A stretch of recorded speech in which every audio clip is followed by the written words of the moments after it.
I'm not the kind of guy who asks for much. Give me some peace, a fridge that works, and enough cash to keep the lights on, and I am good. My name's Charlie. I'm 22, just finished my third year of college, and I'm trying to scrape together enough for the last push. Final semester coming up, and I still owe for textbooks and rent. I study environmental science, not because I think I'm going to save the world or anything, but because I like being outside, and I don't want a job that chains me to a desk. I grew up in a town called Eldridge, one of those places with a diner that only plays 80s rock and a hardware store that smells like sawdust and old socks. People there know your name, your dad's name, and which football game you missed. It's boring in a way that is kind of comforting, but it's not the kind of place where you find good work unless your uncle owns something or you're good with cars. I'm not. I get oil on my hands and suddenly I'm wiping them on my jeans and then I've ruined my jeans. That is me. This summer, I didn't want anything complicated. No internship with 15 unpaid hours and a resume full of fake smiles. I just wanted something easy. Something I could clock in and out of and not think about when I left. My buddy Trevor said working night shifts somewhere quiet is the best way to keep your brain intact. He worked security once at a boat dealership.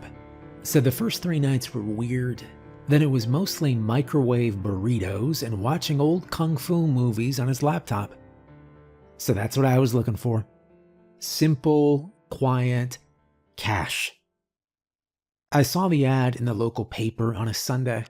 It was wedged between a coupon for dog grooming and some woman selling rabbit cages. Night shift. Fuel station attendant. No experience necessary. Start immediately. Good pay. No company name, no logo, nothing but a number printed at the bottom. That's all. I liked that it didn't ask for a resume. I'm not great at writing those. I've worked for a couple restaurants, did landscaping for one weird summer, and sold popcorn at a movie theater where the air conditioner never worked. But anyway, I called the number that same day, maybe 10 minutes after seeing it. A guy picked up on the second ring. His name was Mason. No last name. I started saying, "Hi, calling about the night shift job." And before I could ask anything else, he just said, "You're hired." That was it. I waited, thinking maybe he was joking, but he just gave me directions to the gas station and said, "Your shift starts at midnight tomorrow, don't be late." Then he hung up. Didn't ask for my name. Didn't ask for a single thing, actually. I figured it was some kind of desperate place, probably out in the boonies. Maybe lost their last employee to something like boredom or a better paycheck. Either way, I was in. I needed the money. And I like staying up late. And honestly, it felt like something I could handle. The gas station was at the end of a dirt road miles out of town. Mason had said it was off Road 7, near an old sign for a fishing lodge that apparently burned down in the 90s. I had to Google the spot twice and still didn't see anything on the map. Just a line of road that turned into nothing. But I figured maybe it was one of those places that hadn't been updated online. There's a lot of those around here. I left the house at 11:15 p.m. I had a backpack with me, water bottle, 2 packs of gum, a notebook, and an old magazine I found under my bed. I didn't bother bringing food. I figured a gas station would have snacks. The roads were mostly empty, not unusual for this late. Once I turned off the main road, it got darker fast. Real fast. There were streetlights here and there, but more than one was busted. I remember that clearly. One pole was leaning sideways, like someone had backed into it with a truck and no one had bothered to fix it. The dirt road came up suddenly. No sign. Just a narrow turnoff with 2 bent mailboxes and weeds growing around them. I slowed down and turned in, my tires crunching over the gravel. It was a long drive in, trees on both sides, tall and packed close. I couldn't see anything past them. I kept thinking, if I miss the place, there's nowhere to turn around.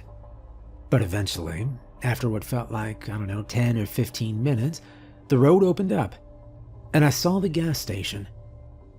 It was small, low roof, old siding, one flickering light above the sliding doors. A sign on top of the building said gas in faded red letters. No company name, no logo, just gas. One pump out front. A dusty truck parked on the side, but it looked like it hadn't moved in years. There was not a soul anywhere. I parked my car and sat there for a moment. No movement. No sound, except for bugs chirping in the trees behind me. I got out, walked up to the doors. They were chained shut. Thick, rusted chains wrapped around the handles, locked tight. I checked my phone. No new messages, no signal either. That part bugged me a little. And then I remembered Mason had said keys in the potted plant. And sure enough, there was a big plastic pot next to the door. It had one of those plastic plants in it, dusty and faded. I reached under the rim and felt something cold. A key. Plain. Metal. A little dirty. I used it on the padlock. It clicked open easier than I expected. The doors slid apart with a bit of effort. They stuck a little, but I got them open. And inside, it looked normal. Sunglasses on a spinner rack up front. A whole wall of energy drinks in the back. Gummy bears on the counter.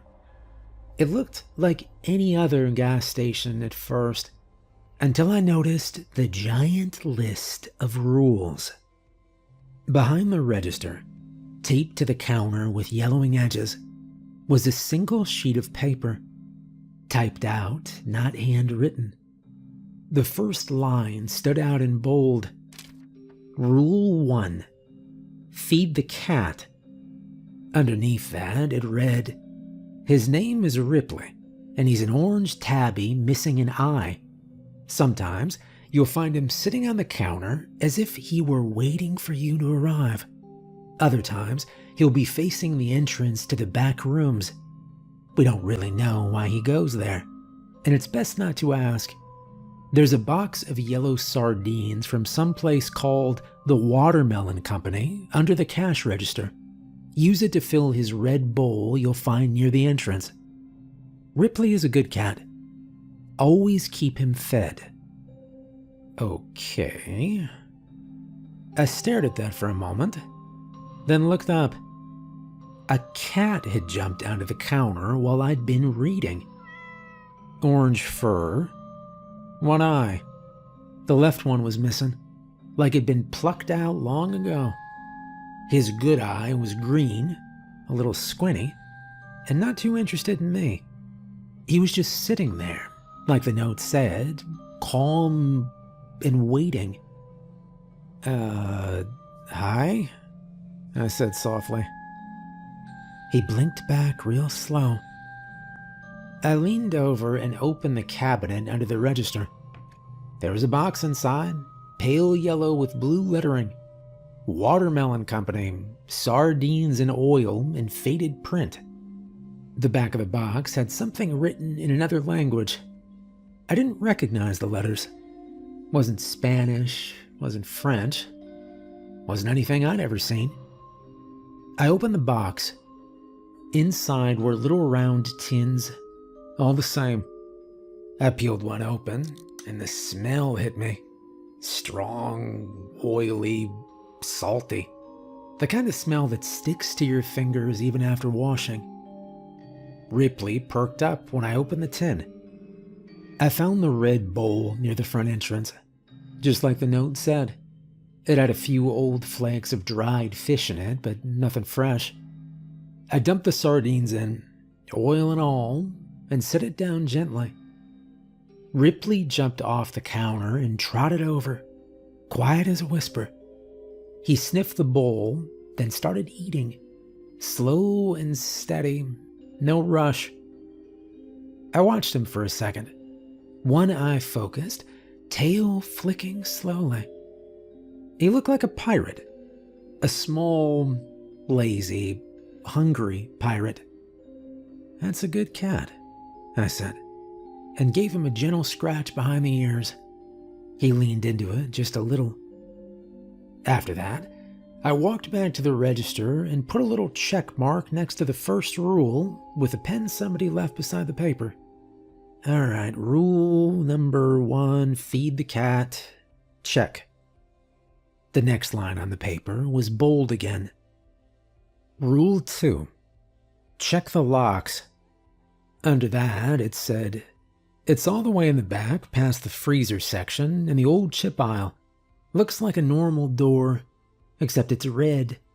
There's red chains surrounding it. Make sure they haven't budged. Ignore the screaming. Okay, well, that sounded more like security work, which was fine. Maybe the place had break-ins or kids trying to sneak in through the back. I looked around and spotted the aisles. Nothing fancy. One shelf had a half-stocked row of dusty chips. Most of them were off-brand. Things like Salty Crunch and Zesty Corn Explosion. The bags were old and kind of sun-bleached, like they'd been sitting for a long time. The freezers were humming low. Half of them were empty. One had a few popsicles in the corner. Another had what looked like frozen burritos from another decade. I passed them and turned into the far back aisle. The air back here felt still, like this part of the building didn't get cleaned often. And then I saw it. The door wasn't hard to find. It was bright red. Not painted over, but a solid metal red. Like, I don't know, fire truck paint. Heavy, thick, and wrapped in chains. Big red chains, thick as my hand. Not just wrapped around the door handle, but across the whole door in a tight X shape. The links looked solid. Some had little dents in them, like they'd been hid or scraped at one point. The padlock, it was huge. Old-fashioned, like something off a giant barn. There were scratches on the wall near the handle. I figured that part right away. Long, deep ones, like someone had dragged a tool or their nails down the drywall, like they'd tried to get the door open, or maybe tried to stop it from closing.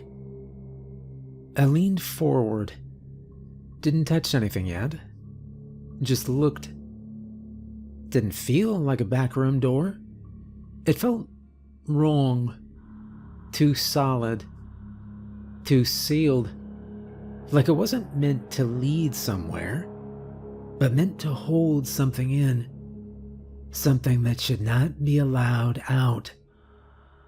Still, I was supposed to check the locks. That was the rule. The rule also mentioned one more thing. Ignore the screaming. I didn't want to believe that part when I read it. I figured it was just written that way for effect. Something to creep out new hires. But standing here now, with my ears straining in the silence, I heard it. Faint at first. So faint, I thought maybe it was the freezer humming wrong. Then it rose, high and distant, like someone screaming behind several walls. It wasn't angry. Wasn't even clear. Just pain. Repeating. Not words, not names, just human sound over and over, like it was on a loop. I reached out again. My fingers were just inches from the padlock when I heard it. A meow, soft, calm. I turned. Ripley. He was sitting at the far end of the aisle, right where it opened back toward the front of the store.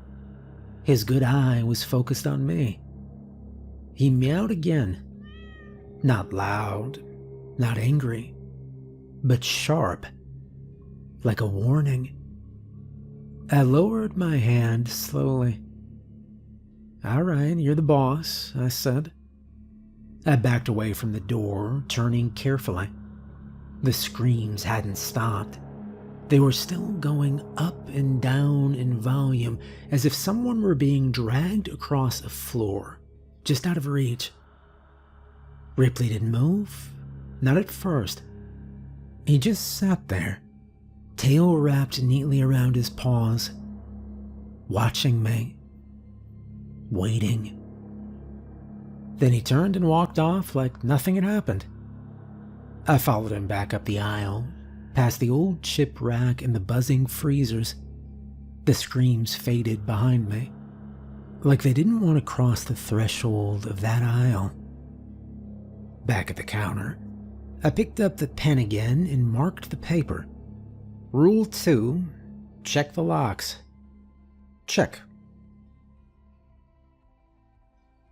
The third rule was just as simple as the other ones. Rule 3, clean around the gas station.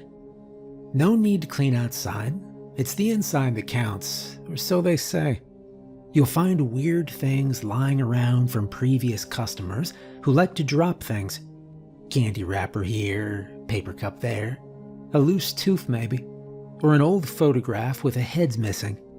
Just throw it all away. Keep the place clean, it read. That one made me laugh a little first time I read it. A loose tooth seemed like a joke someone typed out for fun. Still, well, the place could use a little tidying. Wasn't gross, but it had that look of somewhere no one really took care of. Dust around the corners, empty cup under the chip rack, sticky patch by the slushy machine, that sort of thing. I pulled my phone out and started playing music while I cleaned. Mostly old stuff, radio hits, little rock, something to break up the silence. I found a broom behind the counter and a roll of thin plastic garbage bags. Ripley followed me around for a bit, then curled up near the red bowl and dozed off. I started in the candy aisle. There was a half-sucked lollipop stuck in the bottom shelf. I had to scrape it off with a key I found in the drawer.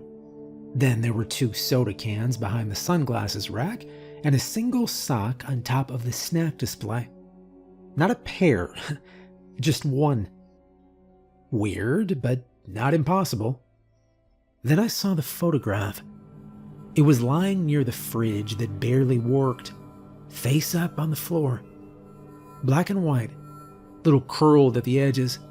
Looked like something someone's grandma might keep in a box in the attic. The picture showed a family, 2 adults, a girl, a boy, standing in front of a carnival booth. Balloons in the background, some kind of striped tent behind them. They were all dressed nicely. The boy even had a little tie. But none of them had heads. Not blurred, not faded, just gone, like they were never drawn in. Their necks stopped where their collars started, clean and flat, like cut paper dolls. I turned the photo over, nothing on the back, no writing, no date. I didn't feel right throwing it away, so I slipped it under the counter near the sardine box. Then I kept cleaning. And the weird stuff kept coming, but I got used to it. Bottle caps with teeth marks, candy wrappers folded into tiny origami birds.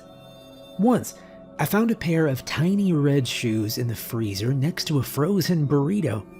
They were child-sized and spotless, like someone had placed them there on purpose. Then there were the photos. At first, just 1 or 2, tucked under shelves or dropped behind the drink coolers. But after that first week, I started finding them everywhere. Folded behind snack displays, stuffed behind pages of old magazines, slid between cracks in the counter. They were always black and white, curled at the edges with that worn paper feel, like they'd been handled too many times. Some were clearly from long ago. Town parades, old ribbon cuttings, a Boy Scout troop in front of a flagpole. Others seemed newer, maybe a few decades back at most. Kids posing at a fountain, teens outside a diner, families standing in front of storefronts. Every photo had one thing in common. No one had a head. The bodies were dressed up nice. Everyone stood still, smiling, holding hands or balloons or newspapers, but where their heads should have been, there was nothing. No blurring, no damage, no signs of age. Just clean, flat space above the collars, like someone had taken scissors and trimmed them off with perfect precision. I never found two of the same photo. Never found anyone who looked familiar. Just headless crowds caught in moments they probably thought were ordinary when the picture was taken. I stopped throwing them out after a while. I didn't want them, but I couldn't make myself toss them either. They didn't feel like trash. They felt... I don't know how they felt. Not like trash. So I tucked them in a drawer under the register. The same drawer where I kept the item the faceless man had handed me on the first night. The one I still hadn't dared to look at. But even with the pictures, even with the little red shoes and the candy birds, nothing ever felt immediately dangerous. After a few nights, I got into a rhythm. Show up just before midnight, check the rules, feed Ripley, clean a little, watch the clock. Sometimes I read or looked through the old magazines in the rack. Nobody ever came in. The gas pump outside never beeped. The register never rang. Ripley sat with me most nights. He didn't beg for food after the first feeding. Just kept close. One time, he hopped up onto the register and pressed a paw onto the keypad. I laughed, scratched his head, and told him he was not getting my paycheck. It was easy. It was weird, but it was my routine. Until the fourth night. At 2 a.m., I saw headlights through the glass. It was quiet. I just finished sweeping up the chip aisle. I looked up and saw a red Ford sitting under the one working street lamp out front. It hadn't been there when I looked up 10 minutes ago. I stepped closer to the window. The car was clean, shiny even, like someone had just washed it. The street lamp lit the whole front of it clearly, and inside the car, sitting still as stone, was a man. He didn't move, just sat in the driver's seat, hands on the wheel. He wore a deep velvet suit, dark purple or maroon. I couldn't tell from where I stood. He had a green cane leaning against his shoulder. It was chipped and crooked. But his face... he didn't have a face. No eyes, no nose, no mouth.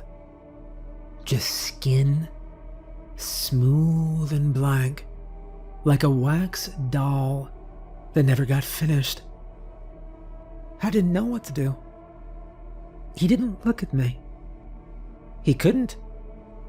But I felt like he was. I ran back to the counter and looked at the paper again, scanned down past the rules I already checked off. And there it was. Rule number 4. Lock the doors when you see a red Ford outside. It read, There's a man with no face that sits in the lot in his red car under the street lamp at exactly 2 a.m. to 3 a.m. He never comes inside, but sometimes he watches from outside the glass windows.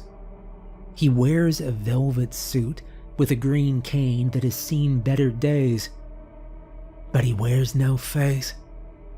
Keep the doors locked until he leaves. My heart dropped. I hadn't locked the doors. I spun around to grab the key, and then I saw him again. Not outside. Inside. He was standing in the snack aisle. I hadn't even heard the door open. Not even a sound. 1 minute, the man in the red Ford was sitting under the street lamp outside, still as a statue. The next, he was standing in the snack aisle, like he'd always been there, like I'd forgotten he was supposed to be outside at all. I had no idea how long he'd been standing there before I noticed. He wasn't moving, not even a twitch. His velvet suit clung to him like it'd been tailored yesterday. It was a deep, dark red, almost the same color as dried berries, and there was not one wrinkle on it.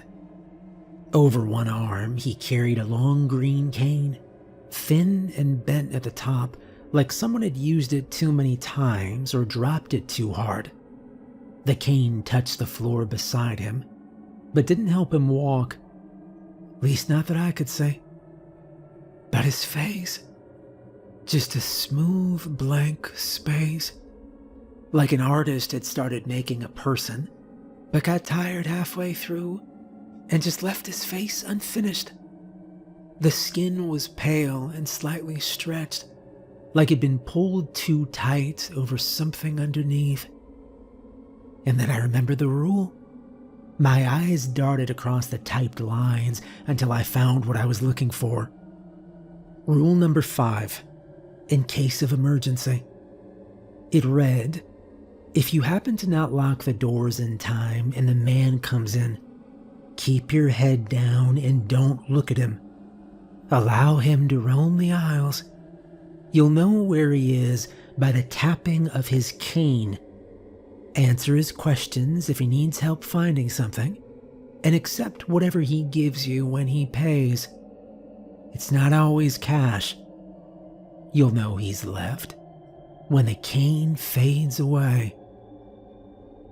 I didn't know what to do besides follow the rule. The whole shift so far had gone fine because I followed the rules exactly. I wasn't about to stop now. So I sat down on the stool behind the counter, rested my arms on my knees, and dropped my head until I was staring at the gum under the counter ledge. I didn't lift my gaze. I didn't breathe too loud.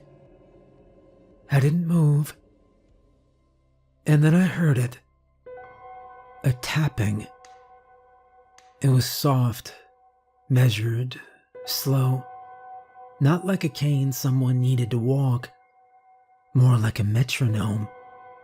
It echoed lightly off the tile floor, getting louder as he got closer. I kept my eyes down. I didn't want to see where he was. I didn't want to see what his body looked like up close, or what it felt like to have someone with no face just a few feet away. The tapping stopped for a second. I heard the sound of plastic crinkling, then paper rustling. It was faint, but I knew it. Someone checking prices, flipping labels, digging through shelves. He was browsing. Then the cane tapped again. He was getting closer. The taps grew louder until they weren't far away anymore. They were right across from me. I could feel him standing there at the register, waiting. Something about the silence told me he wasn't just browsing anymore. He was ready to interact. Then, without any kind of warning or shift in the air, he spoke. His voice was smooth and careful. It didn't sound like a whisper or a threat. It sounded like someone asking a question out of habit. "Do you sell lighters here?" Something about hearing him talk made it worse. I wasn't sure where the sound was coming from. It wasn't muffled. It wasn't echoing. It was just there. A voice floating in front of me, like someone had turned on a recording. Still staring at the floor, I answered. "Yeah, right in front of you. Small rack next to the candy." There was a pause. I heard the sound of something small and metal being picked up. Then nothing. Just silence. I didn't move. He didn't ask anything else. Didn't say thank you. Didn't comment. Then after a few more seconds, I heard a soft sound. A small object placed on the counter. Not heavy.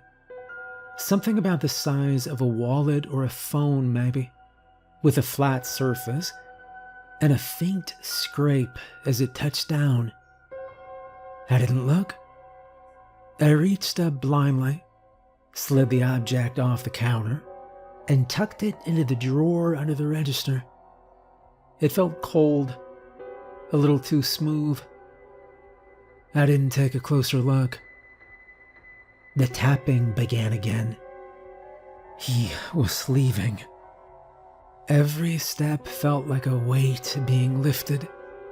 The taps grew softer as he walked away from the register, past the drinks, back down the aisles. Then they became faint, and then they vanished.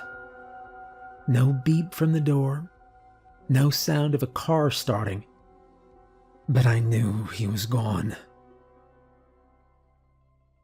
I looked back at the paper on the counter, and my eyes drifted to the next line.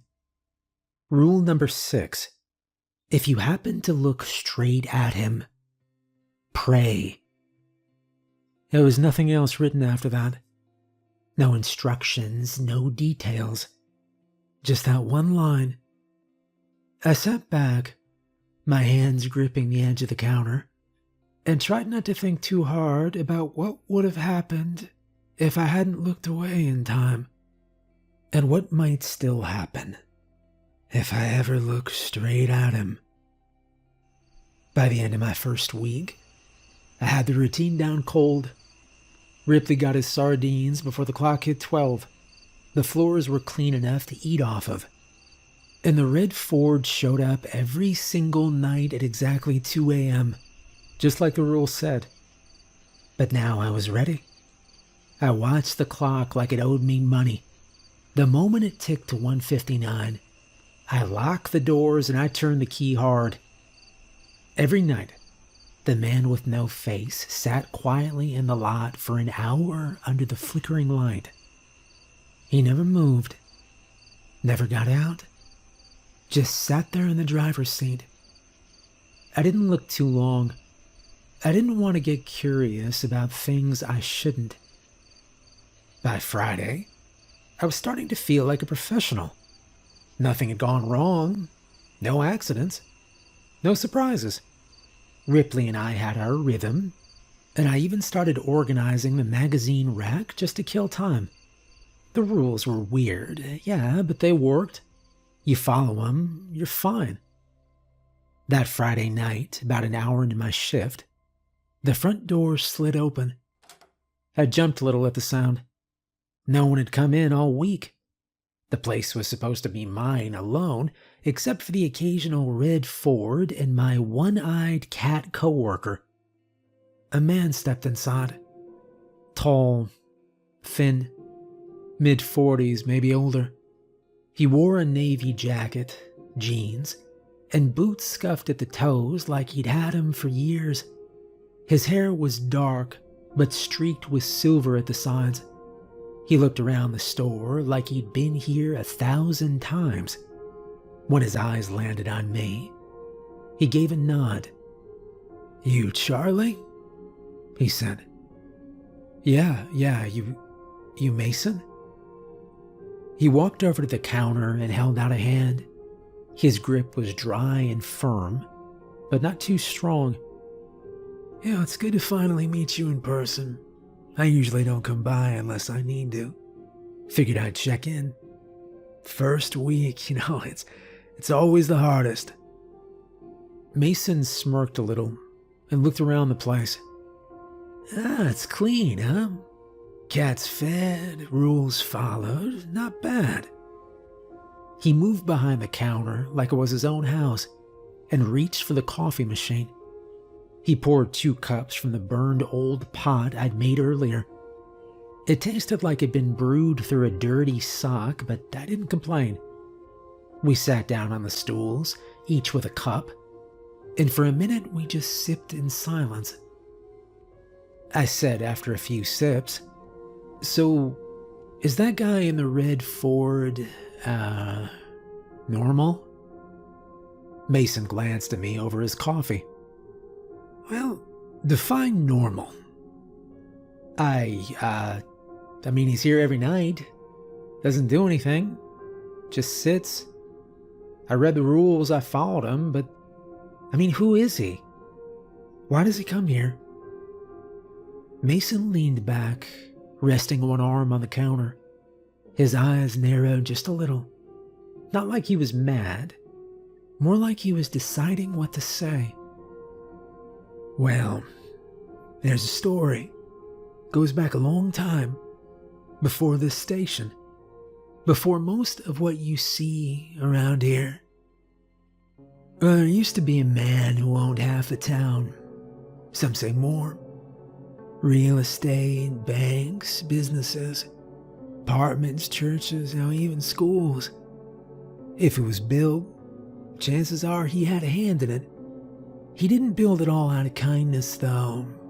It was greed. He lived in a mansion up the hill. You can't see it from the road anymore. Trees grew in too thick, but it is still there.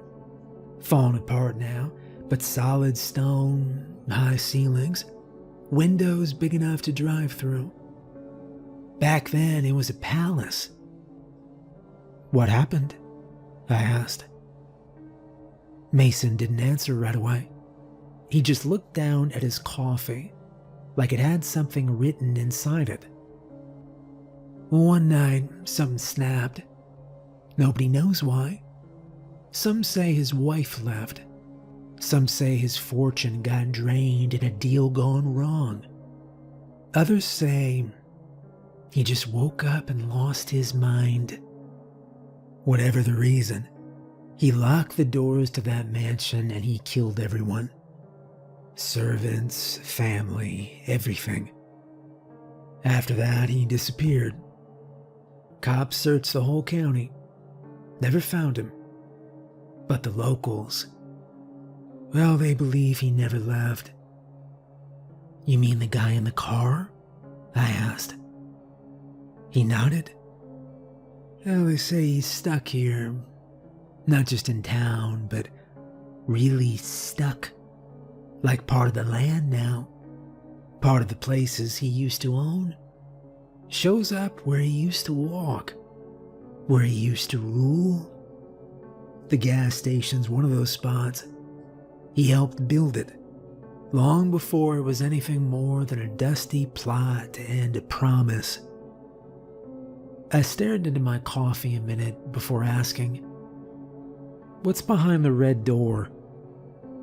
Mason didn't react right away. He kept sipping, eyes distant, like I hadn't spoken, but I knew he heard me. I continued. And the screaming, it's not just once. Some nights it goes on for hours. Same tone, same rhythm. And the photos, I keep finding them. People with no heads. Parades, diners, fountains. Always the same, always the heads gone. Mason finally looked at me. His expression wasn't angry, just tired. "Some things aren't meant to make sense, Charlie." I waited, but he didn't say more. He took another drink of his coffee and looked around the store. The lights buzzed faintly. Ripley lay curled on the counter, like none of it mattered. "This place, doesn't follow the same rules as the rest of the world. You try to pin it down, try to fit it into what you already know. It'll break something in you. Or worse, it won't. And you will just keep on asking," Mason said. I looked down at the counter, at the rule sheet with its stained corners.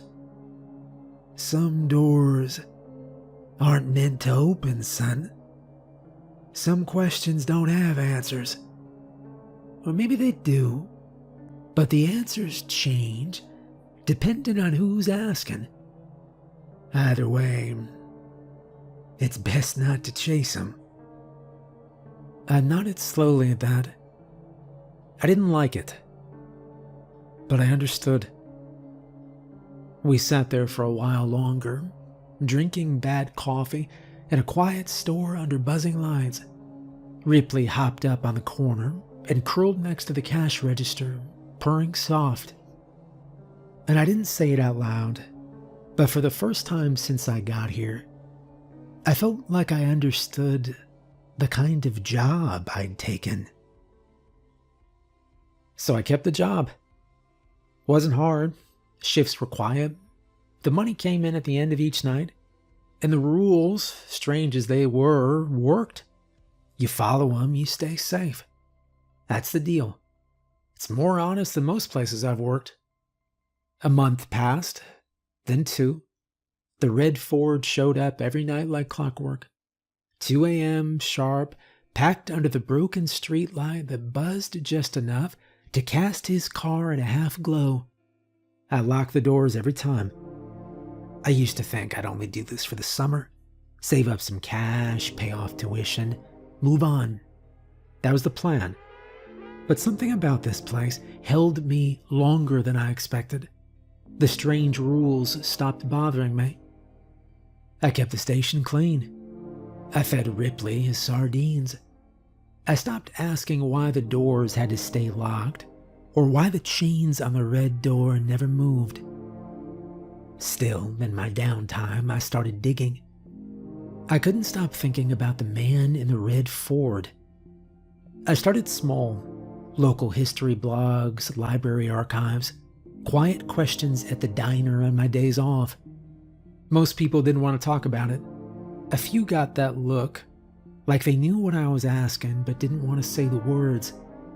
Eventually, I found a name, Samson Field.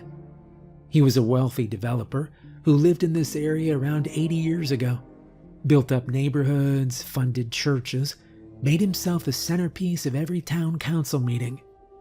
Some records praised him for creating jobs. Others hinted at shady deals, missing people, family matters that were quietly swept away.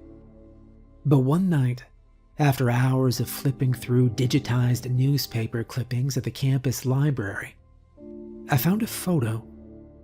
It was small, grainy, probably taken at a party or a ribbon-cutting ceremony. The man in the center wore a velvet suit. A thin cane rested at his side. His face was turned slightly toward the camera. The photo had aged poorly, but you could still make out the faint shape of his smile. It was the same suit, same cut, same green cane. No doubt in my mind. I stared at that photo for a long time. I wasn't the type to believe in the paranormal, not before this job. There are rules to this place. Not just written ones, but ones beneath the surface. Old stories baked into the dirt. Names no one says out loud anymore. Some of those rules keep things out. Some keep them in. And some Some are just there to remind you that not everything in the world is meant to be understood. As for me, I like the job. I like the quiet. I like the feeling of knowing what to expect, even if what I expect is a man without a face showing up. But most of all, I like Ripley. He's the only one who really feels like a coworker. He meets me at the door every night. He purrs when I pop open the sardines. He curls up on the counter when I sit down for my midnight break. I still think his missing eye makes him look like a pirate. A tired, lazy, one-eyed pirate who's seen more of this world than I ever will. I don't know how long I'll stay here. Maybe just through the next semester, maybe longer. There's always something else to learn. Another rule, another name, another thing hiding just outside the light. I've stopped asking questions. The night shift runs smoother that way.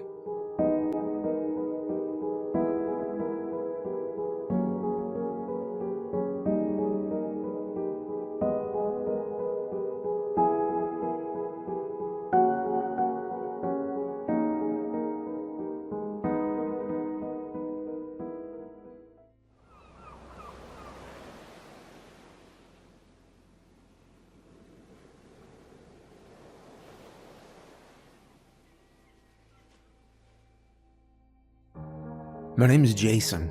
I'm 32 years old and I work in an Amazon warehouse out in the middle of nowhere. It's one of those massive fulfillment centers, surrounded by nothing but flat land and a few scattered trees. The kind of place where the wind always seems to be blowing, but you can't tell where it's coming from. I didn't plan on ending up here.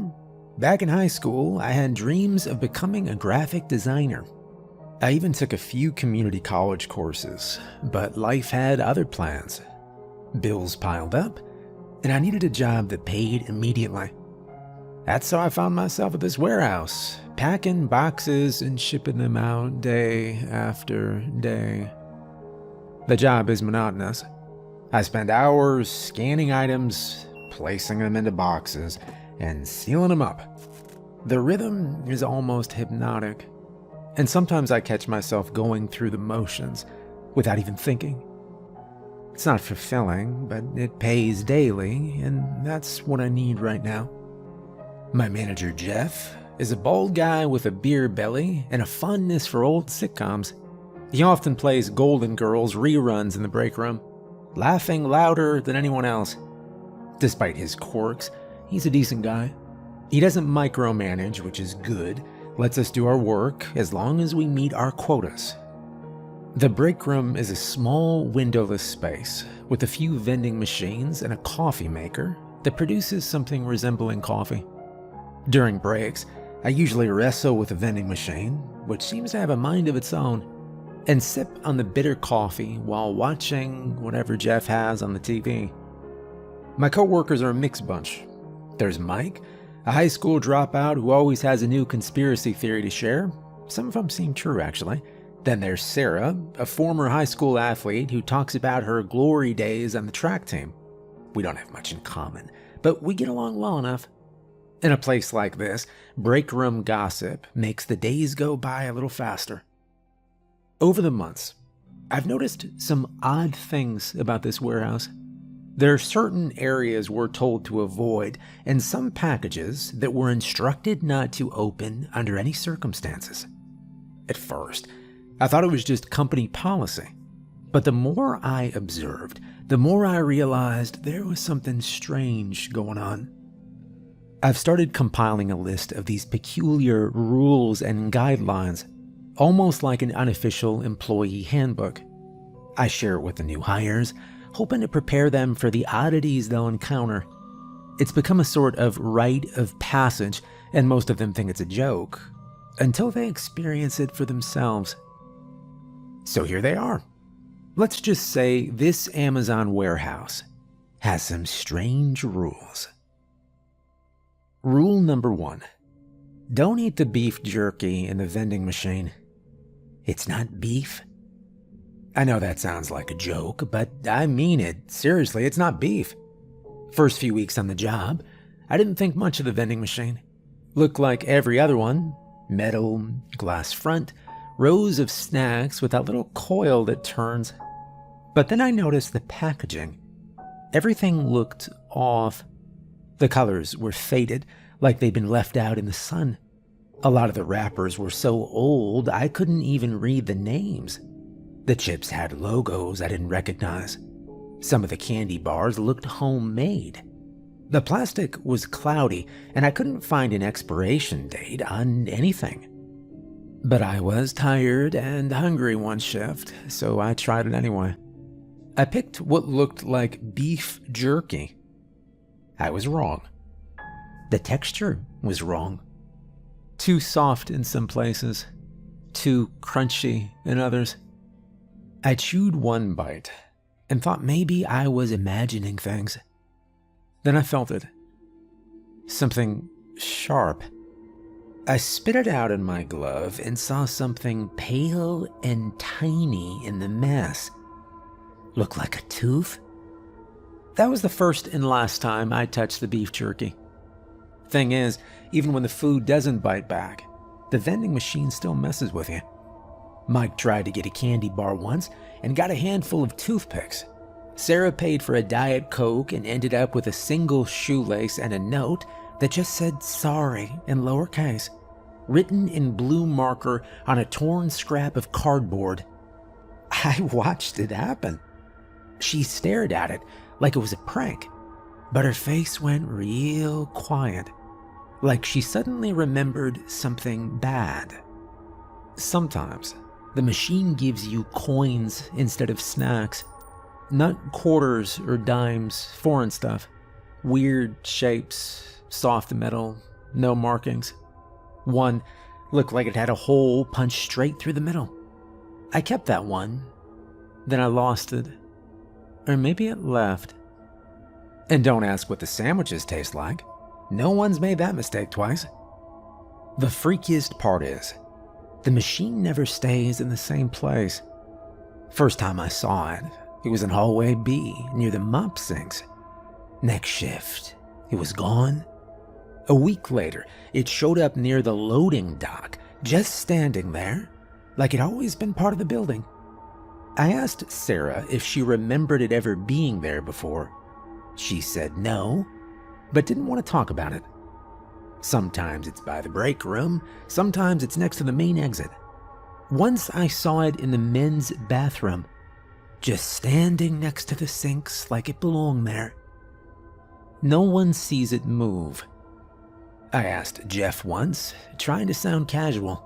He was watching Golden Girls reruns in the break room, drinking a beer out of a travel mug. And I said, "Hey, you know who stocks that vending machine?" He paused for a second, then said, "It was here when I got here, man. I got no idea." That was it. Like, that was a good enough answer. So yeah, don't trust that thing. Especially not the beef jerky. Rule number 2. If you hear banging behind dock door 9, ignore it. Dock door 9, that's hard to say, is different from the others. First, it's red, bright red, like fire truck paint, only smoother. No other door in the warehouse looks like that. Second, it's been welded shut. 4 thick silver lines running across it in a big X. It looks like someone wanted to make sure it never opened again. Jeff told me the freezer line burst back in '09, said the whole back end of the warehouse turned into an icebox overnight. A few workers got frostbite, believe it or not. They sealed off dock door 9 after that, said it was too dangerous. But then I asked why they welded it, not just locked it, not just blocked it. Welded it shut like they were afraid of something getting out. Jeff just said, "Some doors are better off dead." That's the kind of thing he says sometimes. I don't think he even hears himself. Now and then, during night shift, you'll hear it. The banging. Loud, heavy, like someone throwing their whole body against the door. First time I heard it, I thought it was just noise from a truck pulling up late. But then I saw the loading schedule. No trucks were due that night. Second time, it sounded closer, more desperate, and something about it didn't sound right. Not random banging. It was rhythmic, like knocking, then silence. Mike says it's just air pressure from the freezer remnants. Says there's still pipes back there, still cold storage infrastructure creaking and groaning, and maybe. But I've heard voices too. Sometimes, when it gets real quiet, you can hear something behind that door that sounds like talking. I've heard my name. Only once. Jason, it said. Calm and clear. I kept walking. Everyone has a theory. Mike thinks a monster hunter used to work there. Says he read about someone online who hunted supernatural creatures and needed a place to stash them. Claims they paid cash to rent out part of the warehouse under the radar. Said Dock Door 9 was where they kept one of them locked up. When the hunter disappeared, corporate shut the whole area off. Sarah thinks an employee got locked in there during the freezer burst. Says he lost his mind and started screaming like an animal. Maybe he died. Maybe he didn't. Either way, she doesn't go near that side of the warehouse anymore. Me. Well, I remember what my mama told me. She was a pastor's kid, grew up in a tiny house next to a tiny church, the kind with folding chairs and an out-of-tune piano. She used to tell me stories about demons. Not the movie kind. The kind that smiled too wide. The kind that sounded like your neighbor or your uncle or your friend until they got inside. She said, if something talks to you from behind a door and it doesn't show itself, don't talk back. That ain't no person, no matter what it sounds like. So when I walk past Dock Door 9, I keep my head down. I don't listen. I don't stop. And if I hear my name, I don't answer. Rule number 3. Don't wear cologne or scented lotion. When I first started working here, I used to wear this cheap cologne I got from a gas station. Smelled like pine and burnt sugar. I thought it made me smell better after a long shift, I know. Sarah made fun of me for it, said it reminded her of her high school gym lockers and bad middle school dances. Then one night, something followed me to my car. I didn't see it. Not really. But I heard the gravel crunch behind me, like footsteps. And I saw the outline of something huge in the dark. Something too big to be a coyote and too fast to be a person. I unlocked my car and jumped in. I sat there for 10 minutes, not breathing, just watching the trees. After that, I stopped wearing cologne. Jeff was the one who told me. Pulled me aside one day and said, yeah, don't wear scented stuff, Jason. It attracts them. Just like that. No explanation, no sarcasm, just advice. Flat and simple. Them? I asked. He nodded. Werewolves hate jasmine. Makes them crazy. Wendigos don't like Axe spray. Think it smells like prey. There's others, too. Coming clean. No sense. Shower if you gotta. He patted me on the shoulder and went back to watching Golden Girls. I didn't ask questions after that. Mike swears he saw something one night in the tree line. Said it was 7 feet tall and walked like it had too many joints. He thinks the company keeps something in the woods, like a fence line test or something military. I'm not sure what I believe, but I've noticed the security cameras outside only point inward. not toward the forest. I also noticed Jeff keeps a tiny little bottle of baking soda in his locker. No shampoo, no soap, just a plain box of powder. He uses it to scrub up before every shift, just enough to smell like nothing. Sarah switched to unscented deodorant. She doesn't like to talk about it, but I saw the claw marks on her car once. 3 long scratches down the back bumper, like someone tried to peel it open. Rule number 4. If you find a bone in a package, reseal it and put it back on the belt. You think I'm joking, but I have seen it happen more than once.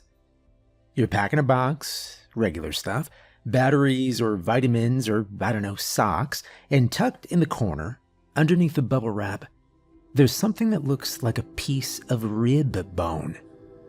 Or a finger. Once, I saw what looked like part of a jaw. It had teeth. Tiny ones. Your first instinct is to stop everything. You look around for a manager. You expect alarms or someone to come running, but nothing happens. No sirens, no warnings, just silence. You look closer. No return address, no shipping label, just a tag that says, "For the Institute." There may be 10 or 15 boxes like that every night. Not always bones. Sometimes it's something sealed in plastic that smells wrong, or a jar filled with liquid that moves on its own. I don't ask questions.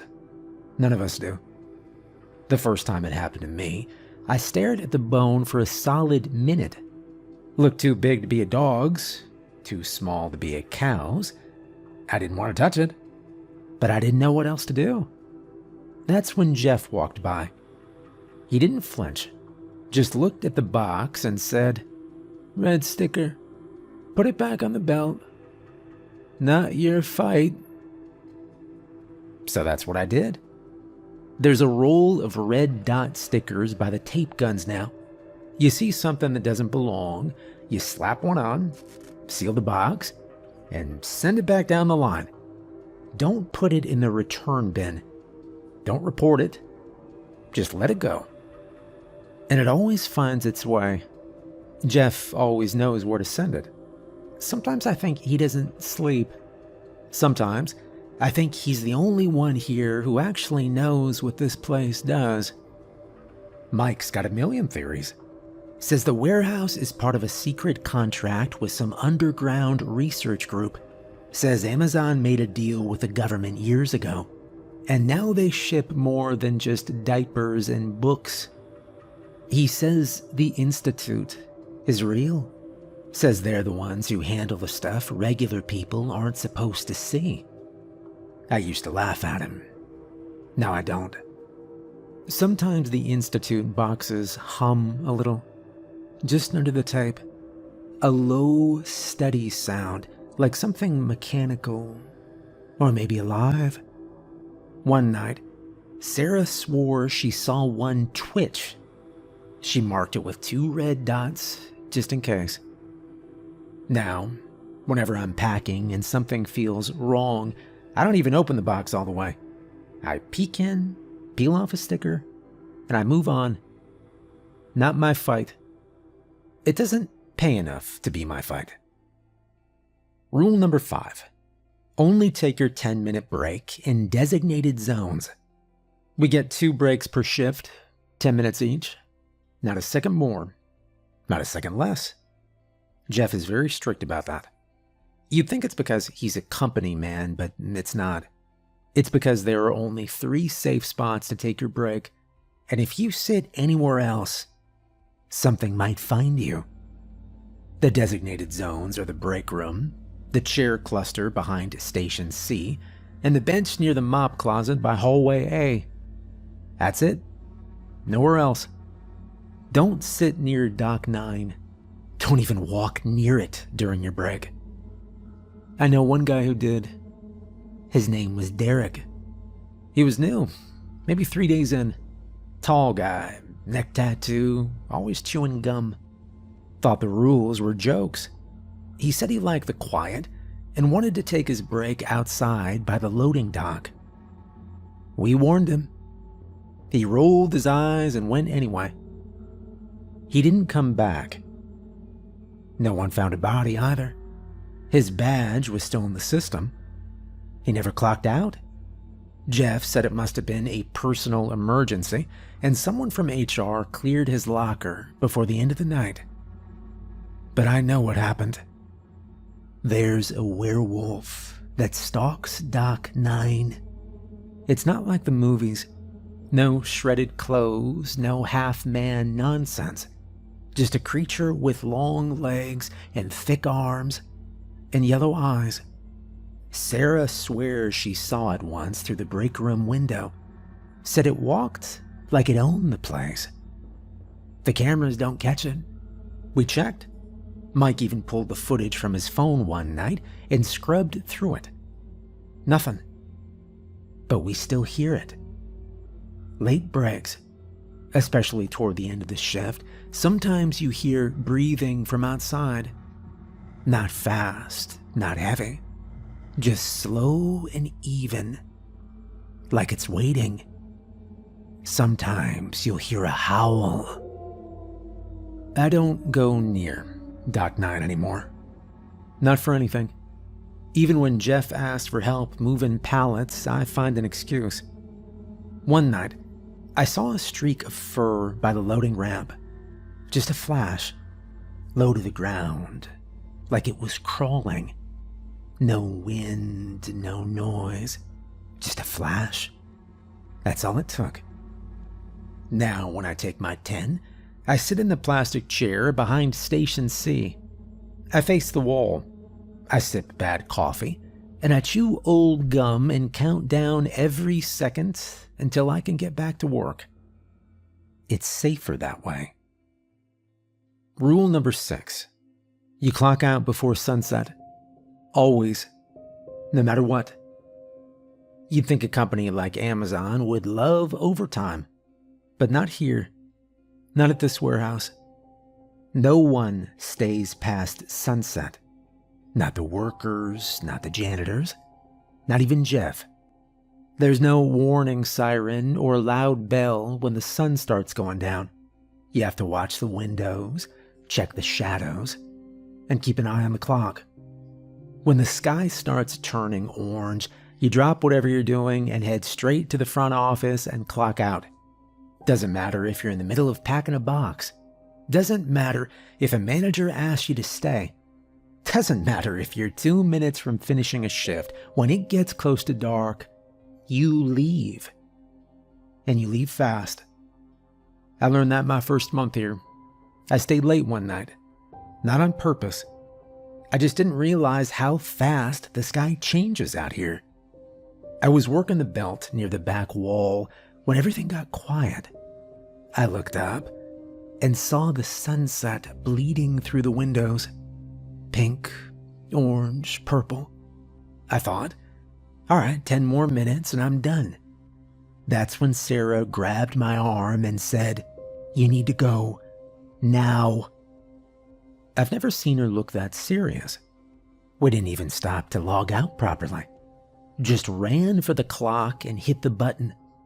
Jeff was already outside, holding his keys like a weapon. He looked me dead in the eye and said, "Don't ever cut it that close again." Mike thinks the night brings out real monsters. Says they live under the warehouse and they only come up after dark. Says the building changes once the sun sets. Gets taller. Feels heavier. Like something wakes up inside the walls. I don't know if that's true, and I don't want to. What I do know is this. When the sky turns orange, I stop everything. I grab my things, clock out, and I get in my car. Because this place isn't safe after dark. Whatever lives here gets stronger then. And you do not want to be here. Rule number 7. Monsters are real. If you want to survive, believe it. I wasn't sure if I wanted to add this rule. It felt too big, too final. Like saying it out loud would make it harder to ignore. But after everything I've seen, everything I've heard, I knew I had to write it down. Monsters are real. Actually real. Not just animals that look weird in the dark.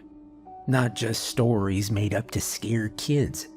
Not just rumors passed around during night shift to keep things interesting. I've seen too much.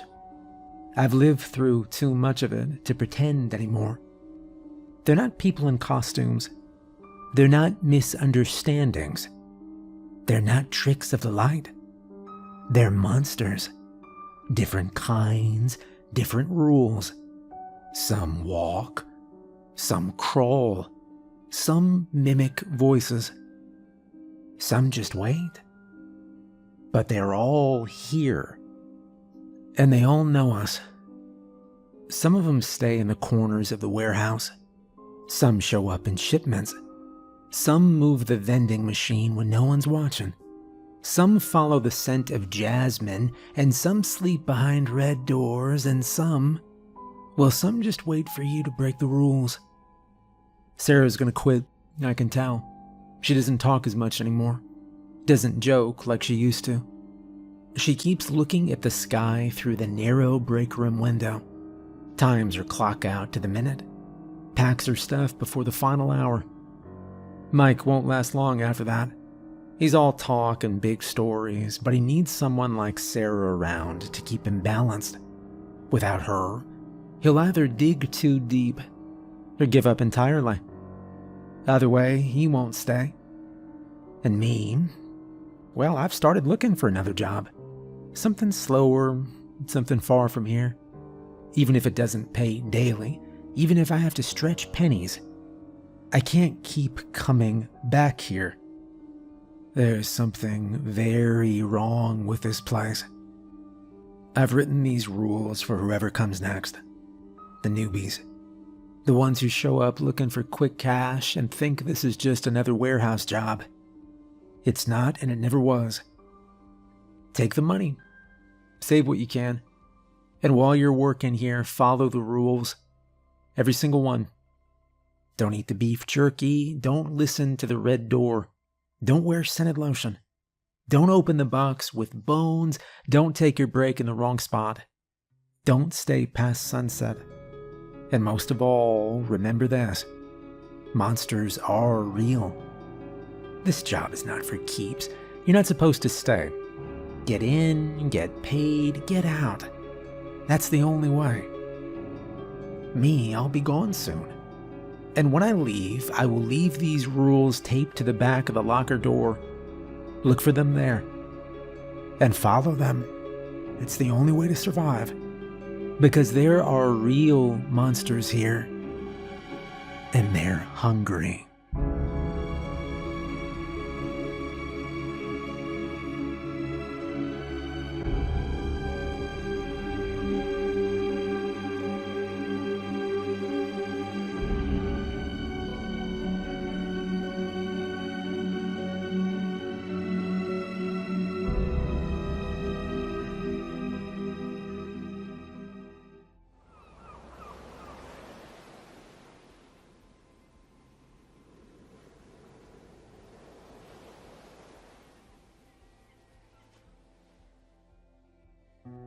My name's Fred. I'm 28 years old, and I work as a DJ at a college radio station that's been running since the 70s. I also teach part-time. Communications department. I show the students how to hold a camera without shaking, how to angle the light so it doesn't bounce off your forehead, how to speak into a mic like it matters. Most of them are still figuring out how to sit up straight. You'd be surprised how many people forget their posture the second a camera's on them. I'm not full-time faculty or anything fancy. I don't wear a tie. I wear jeans and a flannel shirt most days. And if it's cold, I throw on a zip hoodie with the station's old logo across the back. A sort of disco ball with headphones. The kids think it's retro. It's not. It's just old. By day, I babysit undergrads with cameras. By night, I play 70s disco at 2 in the morning from a dusty booth with faded carpet and a wall of old soundboards. And I mean old. Some of the sliders have tape labels from DJs who are probably grandfathers now. There's one board that still says, "Do not touch this knob, Jerry," in red Sharpie. Nobody knows who Jerry is. The board still works, mostly. I didn't plan on ending up here. It started as a joke, really. After college, there's this weird limbo time where you're too old to be a student, but not quite settled into being a grown-up. You take odd jobs, weird gigs, things that don't look good on a resume, but pay just enough to keep your lights on. This was one of those jobs. I figured I'd run the station for a semester, maybe 2, while I figured out what I actually wanted to do. And that was 4 years ago. Now, I've got keys to 3 different rooms in the media building, my own parking space, even though it's technically visitor, and a drawer in the break room fridge labeled "Fred, do not touch," which everyone touches anyway, usually just for the creamers. It's not a glamorous life, but it's mine. The hours are weird, but steady. I get weekends off, and we don't do summer classes, so I get a full 3 months every year to do nothing. I tell people I use the time to work on music, but really I just sleep. Or take the same long walk every morning to the same corner store where the same guy behind the counter asks me if I want my usual. I do. There's a rhythm to the job, a slow, easy beat. Like one of those old disco tracks with the long intros. Nothing happens fast. The students rotate every semester, and they're all full of energy at first. They wear their little lanyards and carry notebooks they'll stop using after the 3rd week. I teach them how to sit behind a desk without fidgeting.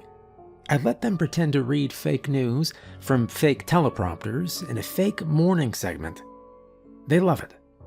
They ask questions like, "Is this what the real news is like?" And I tell them, "No, this is more honest." Some of them laugh. Most of them don't get it. But yeah, and I love it. I love all of it. I love the smell of the old carpets in the booth. I love the way the mic feels warm after you've been talking into it for an hour. I love the blinking red on-air sign above the door, even though it buzzes sometimes, and we've never been able to fix it. The studio itself hasn't changed in years. The main booth still has that old shag carpet on the walls. It's supposed to be for soundproofing, but really it just makes the place feel like the inside of a van from 1978. There's a window between the booth and the control room, and half the time it's fogged up from the AC running too long. The paperwork. My gosh, it's a nightmare, don't get me wrong. We have to log everything. Every track we play, every second we're on air, every student who touches the equipment. There's a folder in my desk just for incident reports, though we've only had 2 in the last 3 years. One kid tripped over a cable and broke a light. Another tried to bring his hamster on set for a live animal segment. It went exactly how you'd think. The coffee's free in the break room, which helps. It's terrible, but it's hot, and it comes out fast. There's a vending machine that takes quarters and only quarters. The best part, though, it's the students. They're so full of ideas, full of questions. They remind me of myself back when I still thought being on air meant something big. There are some strange things, though. And I'm not talking about the usual haunted campus stuff. You know the stories. Cold spots, lights flickering. Some girl drowned in the pool in 1972 and now her ghost checks IDs at the front desk or whatever. No. I mean, strange things. Things with rules. We have rules in the booth.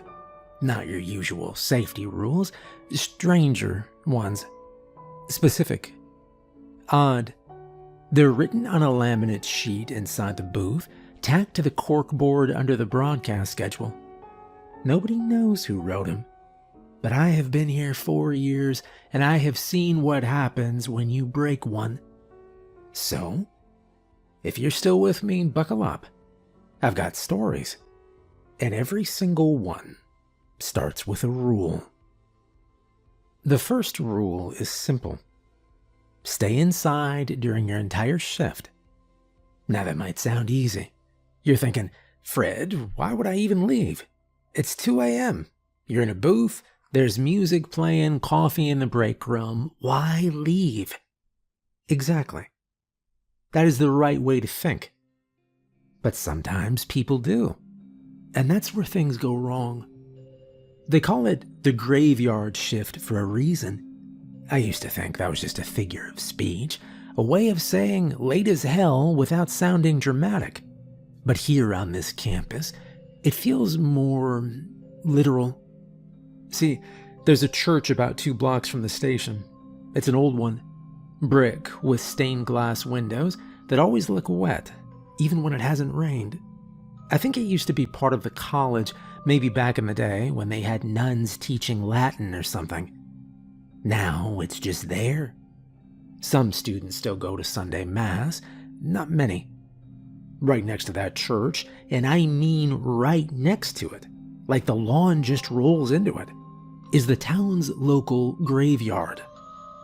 Now, why the hell would the city graveyard be placed next to a college campus? I have no clue. Maybe they ran out of space. Maybe it was just convenient. Maybe some city planner had a weird sense of humor. Give the kids a dorm, a cafeteria, and a direct view of death. Ask the mayor, I'm just the DJ. Anyway, you can see the graveyard from the back hallway of our building. There's a little service exit behind the sound booth, leads out to a loading dock. If you stand there and squint, you can see the fence. It's not a tall fence, maybe 4 feet, chain link, topped with those twisty metal bits that never seem to rust. Thing is, people say weird stuff happens down there at night. And no, I don't mean college kids passing around beer in brown paper bags. That happens too. But that's not what I'm talking about. And it's not pranksters either. We've had our share of dumb kids throwing toilet paper over the trees or sticking plastic forks into the quad grass. But even those guys don't mess with the graveyard.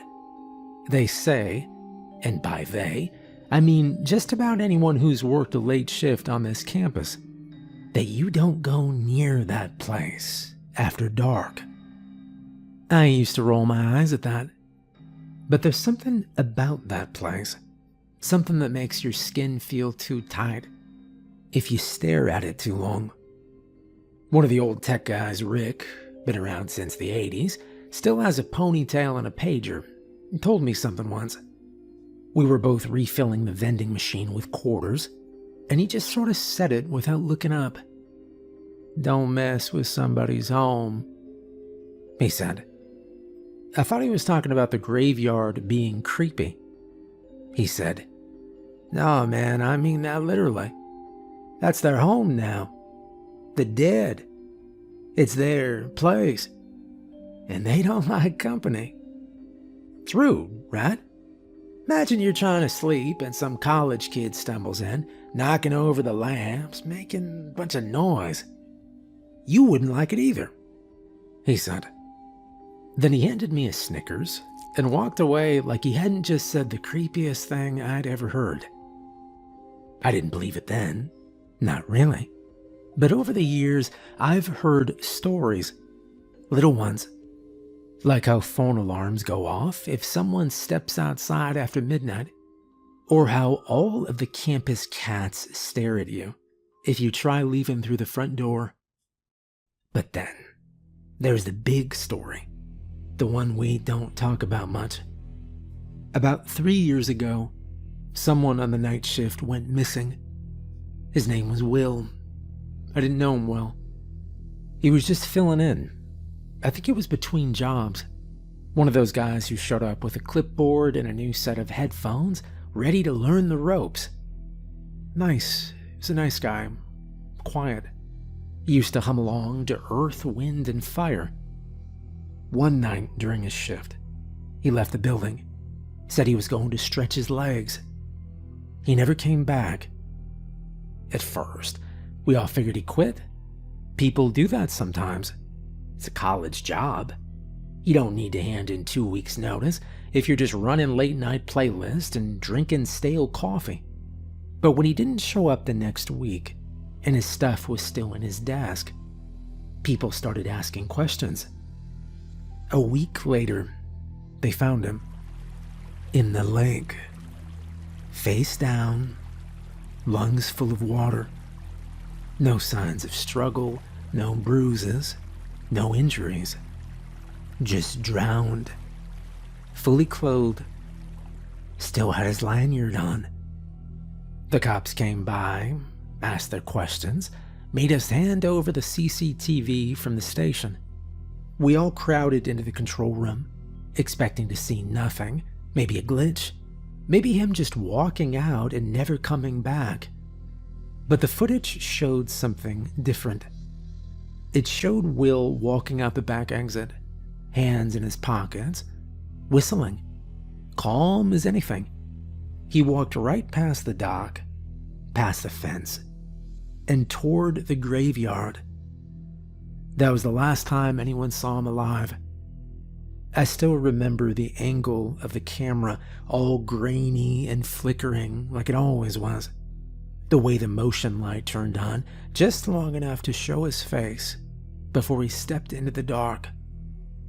After that, the rule got written down, taped to the booth wall, laminated, red marker. So now, even when I'm bored, even when the booth is hot and the hallway smells like old burritos and I really want to stretch my legs, I don't. I stay right here, where it's warm, where it's safe, where the music plays and the lights stay on and the back door stays locked. I keep the walks for when the sun's out. The second rule is just as simple as the first. Keep the show running no matter what. If you've ever worked in radio, you probably already know what dead air is. Dead air is silence. It's when the station is live, the transmitter's on, and there's nothing going out. No music, no voice, no commercials, just nothing. Doesn't sound like a big deal, but it's basically the worst thing you can do as a DJ. It means you've messed up. It means you weren't paying attention. And most of all, it means you've made people uncomfortable. No one likes silence on the radio. That's the whole point of the job, to keep it moving. Keep people company while they drive or work or lie awake at 2 a.m. wondering why they're still awake. When it's quiet, people notice. It pulls them out of their lives, makes them start thinking. Sometimes too much. That's why DJs talk so much. Even when we've got nothing to say, we fill the space. Weather updates, birthday shoutouts, long rambles about the history of a song no one asked for. Doesn't matter. It's not about what you say. It's about not stopping ever. We even have an alarm for it. If there's more than 5 seconds of silence, the high-pitched tone goes off in the booth, loud enough to make your ears ring, louder than any fire alarm. First time I heard it, I thought something exploded. It only ever happens when someone's new or something breaks. You've got to be really out of it to let air go dead. But sometimes it's not your fault. Sometimes the silence creeps in anyway. I remember the first time it happened under my shift. It was a Wednesday, around 3:10 a.m., back when we still did a listener's choice segment. I was flipping through vinyl, trying to find the right Earth, Wind, and Fire track for a guy who claimed he'd just gotten engaged. I guess September felt romantic to him. I was mid-sentence when everything cut out. Mic was on, turntable was spinning, but the board light blinked red, dead air, and the alarm screamed. I panicked, of course, hit every button I could reach, switched tracks, turned knobs. Nothing. It only lasted 10 seconds. But the second the sound kicked back in, the phone rang. Now that's not unusual by itself. We get calls, requests. Sometimes someone just wants to say hi or complain that a track played last week wasn't the original version. But this one felt strange. I picked up and said my usual, "You're on air with Fred at WZNU. What can I spin for you?"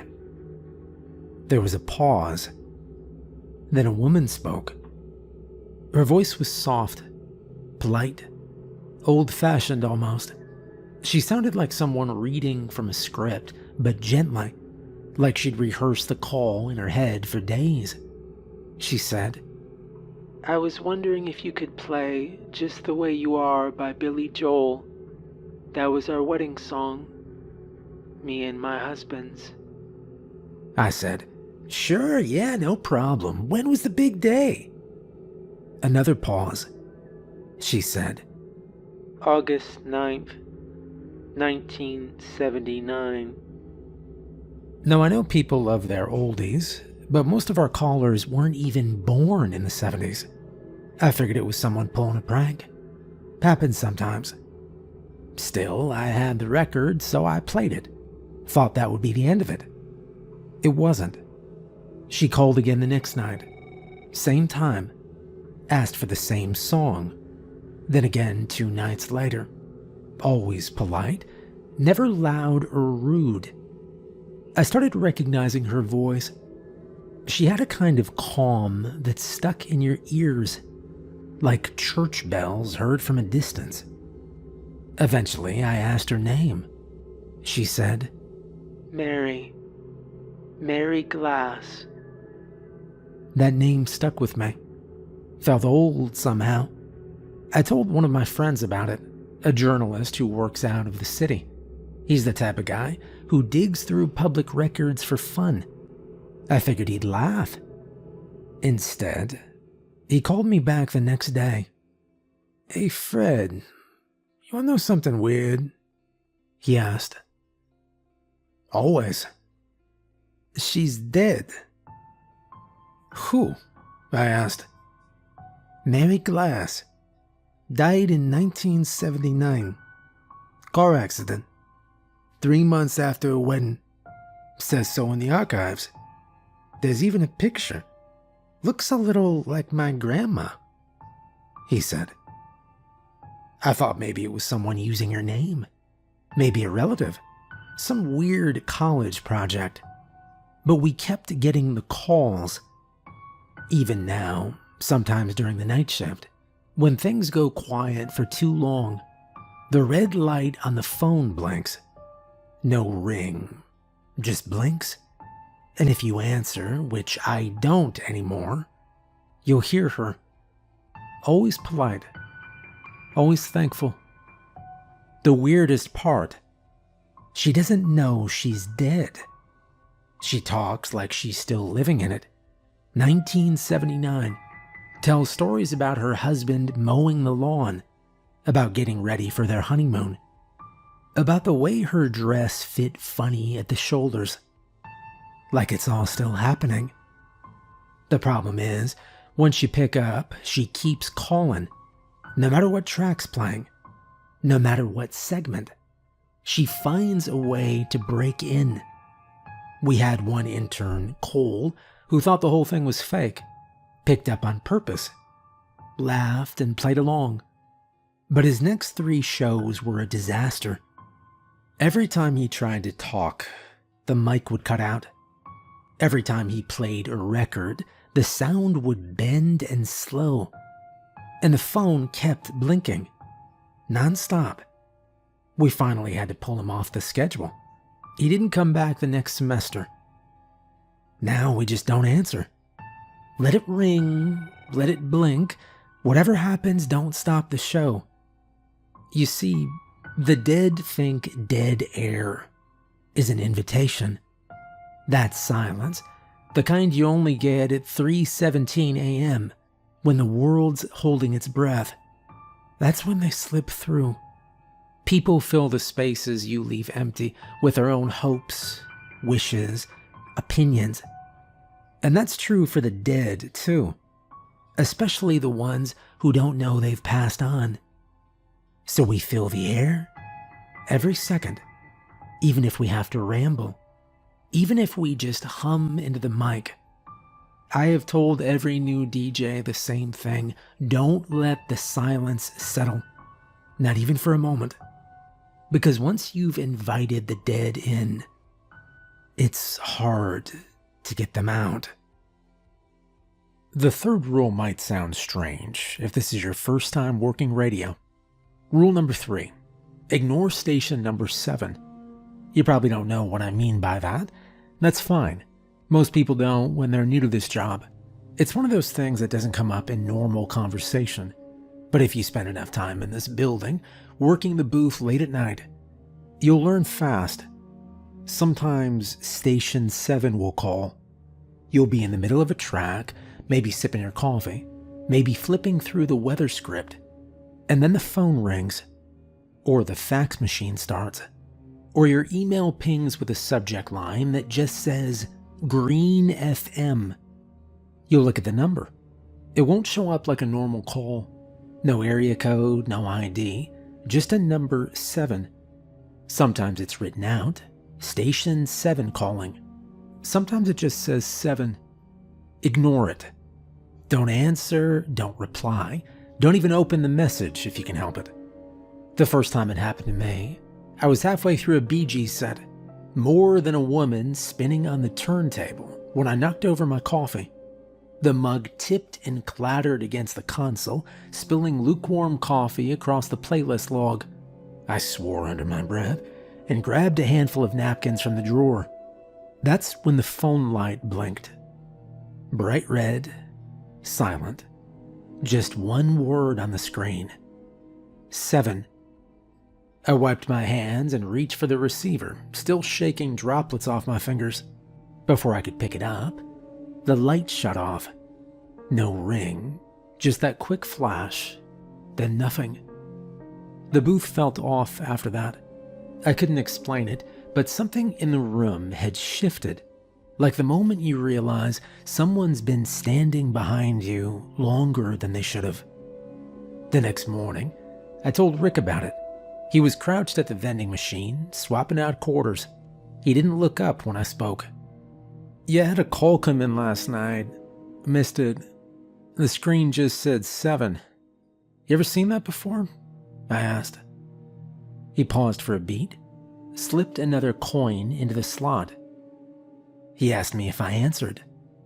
"No, knocked over my coffee, barely missed it," I said. He nodded slowly, quiet, and he said that's probably for the best. He fished a candy bar out of the tray, still didn't look at me, and he told me that Station 7 used to be local, and they've been off the air for a long time. That was all he said. Then he walked off. Now in radio, when we say a station's gone dark, we mean it's gone off air.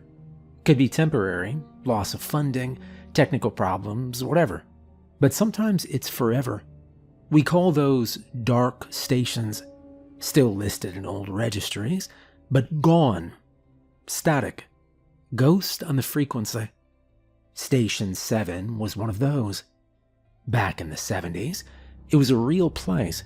Green FM 95.9. They used to broadcast from a big farmhouse on the edge of town. Rumor was, it started as a hippie operation, all incense and protest songs. But if you ask the older staff, they'll tell you it was something else entirely. A cult. Back then, that wasn't so unusual. New Age stuff was all over the place. Love, freedom, barefoot dancing in the fields. And sometimes, religion. Homemade religions. The kind where everyone smiles too wide and no one ever leaves. Station 7 was popular though. Played the biggest hits. Always had callers. People said the music had this warmth to it, like it hugged you through the speaker. And then one summer, the whole place burned down. No survivors. Some say it was an accident. Some say it wasn't. Either way, the building's still there. Or what's left of it. The land never sold. The town just built around it, like trying to avoid eye contact with a bad memory. And yet, they still call. Station 7 still rings us sometimes. We've got faxes with full playlist, handwritten, neat cursive, with dates from 1974, artists no one plays anymore, jingles that don't exist in any archive. Once, a new intern replied to one of the emails, hit reply all like it was a joke, typed, "Ha ha, you guys still broadcasting from the afterlife?" He didn't sleep for 2 days after that. Wouldn't tell us why. There are other dark stations out there too. Not just here. There's one in Nebraska, next to an old goat farm. I don't know what happened to them, but the story goes that the animals kept breaking free, always running toward the transmitter tower. They stopped fixing the fence after the 3rd time. There's another in New York, used to sit under a bridge. No DJ, just a looped voice reading poetry and crying. People said the broadcast made you feel like jumping. They shut it down after the 3rd body. One in Chicago. I've only heard stories. People claim it was a doorway to something else, like a hallway that never ends. They say you could hear footsteps in the background of every track. Most of them don't reach out, but Station 7 does. So here's the rule. Ignore them. The 4th rule is easiest to follow, in my opinion. Rule number 4. Leave a cup of coffee by the door at the end of your shift. At the end of each night, after the last track fades and the booth goes quiet, we do a wrap-up. It's informal, just whoever's still around. Usually a student intern, sometimes one of the tech guys if something broke mid-show. We go over how the broadcast went, make sure everything ran clean, and talk through anything strange that might have happened. A faulty mic, a late call-in, something skipping on the turntable. Little things like that matter more than you think. These meetings are called post-mortems. That's the actual term. Production people use it all the time, a breakdown after the fact. I always thought it sounded too dramatic for what we do. But the name stuck. Even the new kids start calling it that after a few weeks. They like how serious it sounds. We don't have a real conference table or anything. Most of the time we just sit on the edge of the stage in Studio B, legs dangling off the side, drinking whatever's left in our cups. I like hearing how the students describe the night. They notice different things. Energy in the room, tone of voice, weird silences that only they seem to catch. Sometimes they surprise me. Once everyone's had their say, they start heading out. One by one, they grab their bags, check their phones, and disappear into the hallway. The doors shut behind them. The lights turn off, one switch at a time, and then the building is still. That's when I go to the back kitchen. Not the nice one with the new coffee machine. The smaller one, with a warped counter and the peeling linoleum floor. The old fridge buzzes when it runs, and there's always a slight smell of burnt toast, even when no one's cooked anything. It's tucked away behind the break room, down a short hallway that never feels quite long enough. The red mug sits on the top shelf of the cabinet. Everyone knows it's there. Wide handle, heavy ceramic, chipped near the rim. Bright red. The kind of red that doesn't fade with time. You grab it, rinse it out, and make one last cup of coffee. Just black, no sugar, no cream. You set it by the door. Not the front entrance, not the glass one with a campus seal. The side door next to the soundproof hall. The one people forget is even there. Right under the emergency light. That's where the mug goes. You place it carefully on the little wooden bench against the wall, handle turned outward, steam rising, if you're quick enough with the brew. Then you leave. I never skip this step. No one does. Not even the students. If I forget to remind them, they'll remind me. It's just something we do. I asked Rick about it once, back when I first started. He told me it was a habit. Said the person who closes the station has always left something behind, going all the way back to the 70s. Coffee most times. Once, he said, someone left a bottle of Coke and came back to find the cap unscrewed and the label peeled off. The red mug became the standard. Rick also said something I never forgot. He told me his grandma believed red was a color that could be seen from the other side, not just noticed, but understood. The color of blood, the color of breath, life clinging to the edge of everything. He said coffee was the drug of the living, and maybe, if the other kind of folks were passing through, they'd see the red, smell the coffee, and move on. Nobody watches the mug. Nobody stands around to see who, or what, takes it. But every morning, when the first person unlocks the building, the cup is empty. Doesn't matter how early. Doesn't matter if the person opening is a student or a janitor or one of the professors checking in early for a recording session. The cup is always empty. One time, I decided to leave early. Figured the intern could lock up. Been a long night. Didn't feel like waiting around. I skipped the coffee. Told myself it was tradition, nothing more. Next morning, the back door was open. Just an inch. Like someone had pushed it, but didn't step through. No one had checked in yet. I made the coffee after that. Every single night. I don't know if it matters. I don't know who drinks it. Maybe it's superstition. Maybe it's the only thing keeping the walls here from falling inward. All I know is that this place runs smoother when the mug is full and warm before I leave. You don't always need answers. Sometimes you just need to follow the rules. Well, it's been 4 years and change since I first walked into the station. Just meant to be a gig. Few semesters while I figured things out.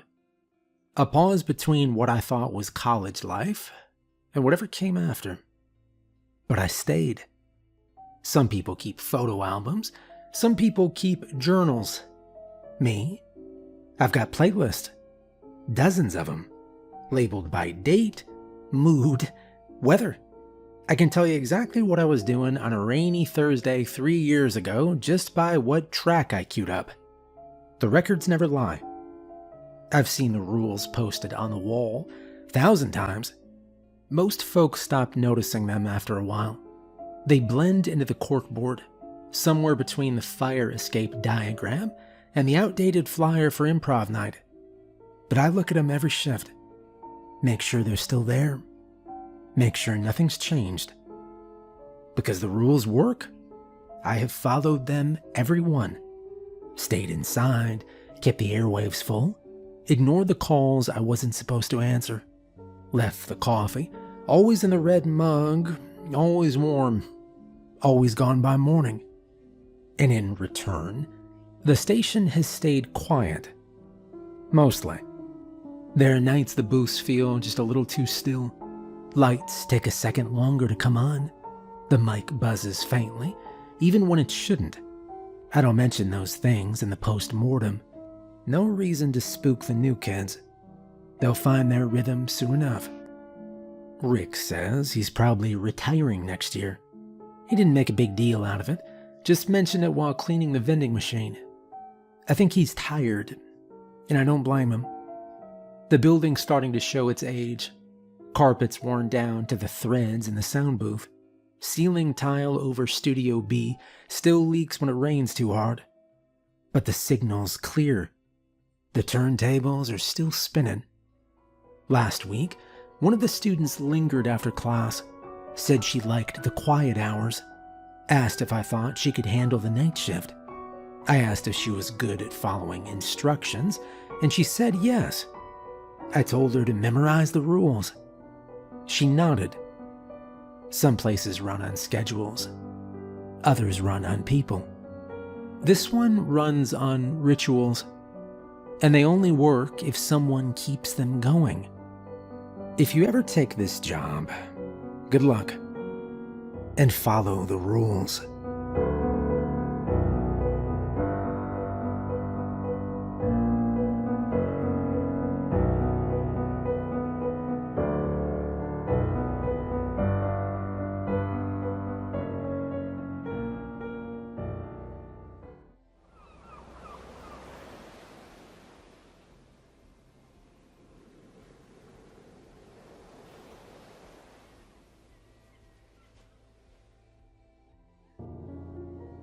My name is Samuel Carver. I'm 42 years old, and I have one of the most important jobs in the world. No, I'm not a president or a scientist trying to cure cancer. I am something else entirely. I'm a cross between a doctor, a historian, and a soldier. I, my friends, am a monster hunter. It's not a job you find on the internet or in a help wanted ad. You don't go to school for it. There's no uniform or official badge.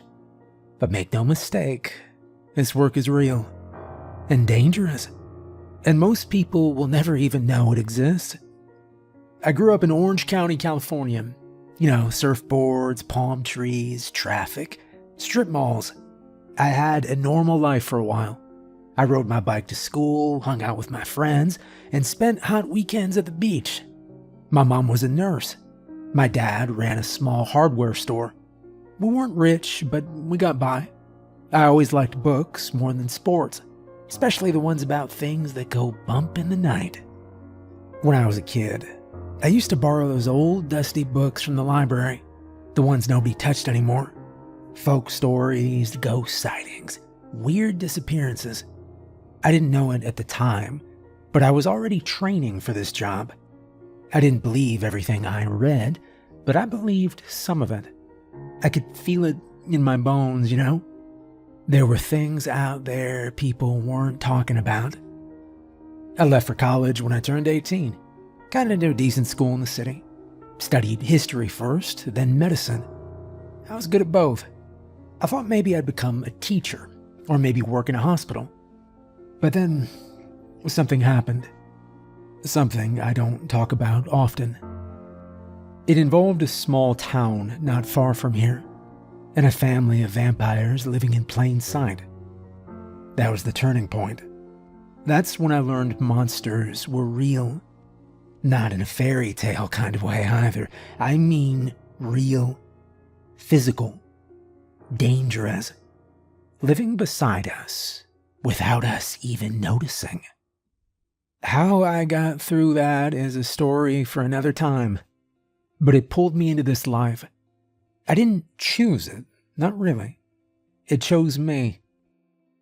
And I've been doing it ever since. The thing is, being a monster hunter isn't what you think it is. It's not wild fights and dramatic music. It's not racing around with crosses and stakes.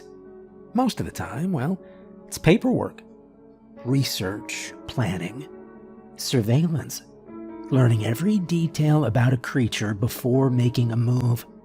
If you just run in guns blazing, you'll probably end up dead and fast.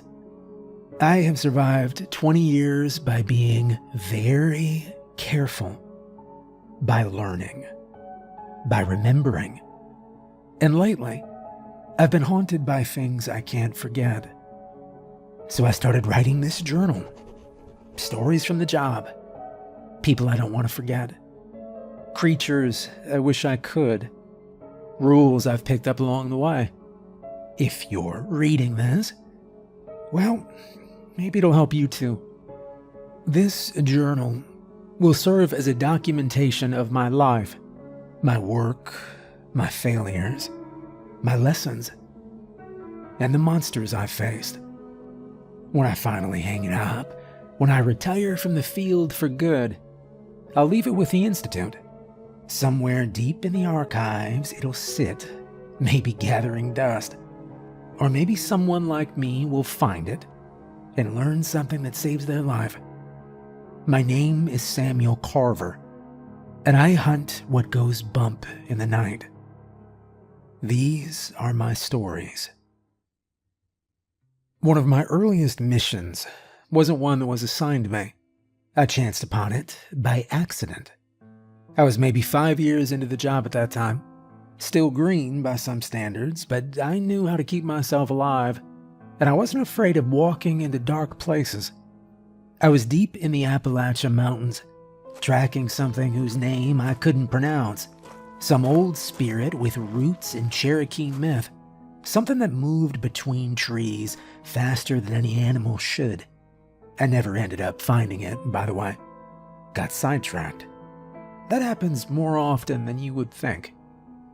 It was customary back then, and still is, for hunters to check in with ranger stations or fire lookouts when passing through national parks.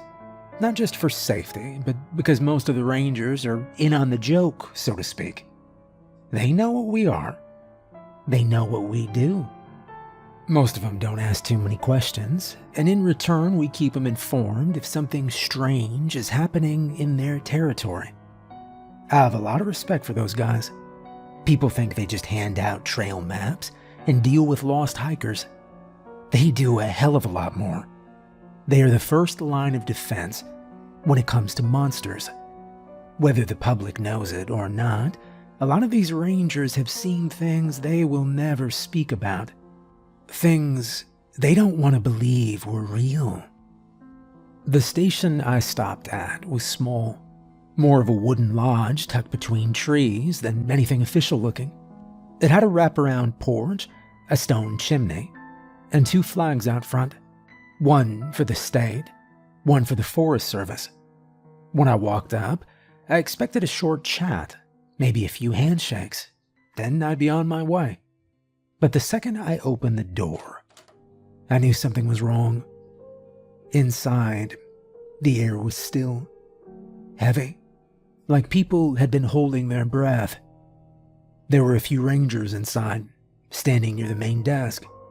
They looked tense, alert, but what drew my eye first wasn't them.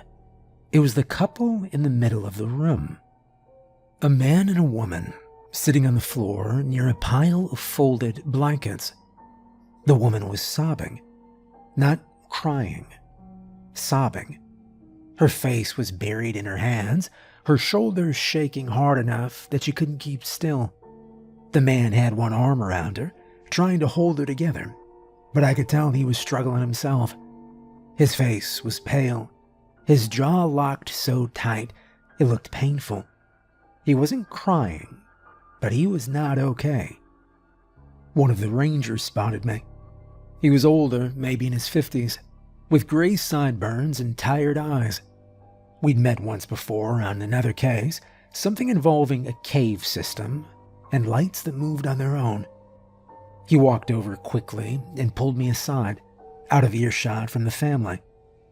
Carver, yeah, didn't expect to see you here. Just passing through. What's going on? I replied. He glanced back at the couple, then leaned in. Their boy's gone. Jameson, 9 years old. Disappeared off the trail near Rattlesnake Ridge about 2 hours ago. I waited. That wasn't enough to bring me in. He sighed, rubbed the back of his neck, and said, The father saw something take him. A creature, 9 feet tall, gray skin, rough like bark, big arms, bigger hands. He swears it looked like a troll. I didn't answer right away, because trolls, they're not common around here. Scandinavia, sure, the old countries, but the Appalachian Range, you don't see trolls unless something is very out of place. Was he sure? I asked. The ranger nodded once. Said he was 100 feet away, saw the whole thing. Said he grabbed the kid and walked into the woods like he weighed nothing. Father tried his best to run after it, track it, even shoot at it. But it was too fast and he lost it. And nobody else saw the thing? I asked. Well, no one else was close enough, but they found broken trees, uprooted stumps, big footprints, he said. How big? He pointed to a nearby floor tile. About that wide. I did the math in my head. That was not human. Not even close. Where's the rest of your team? I asked. He shook his head.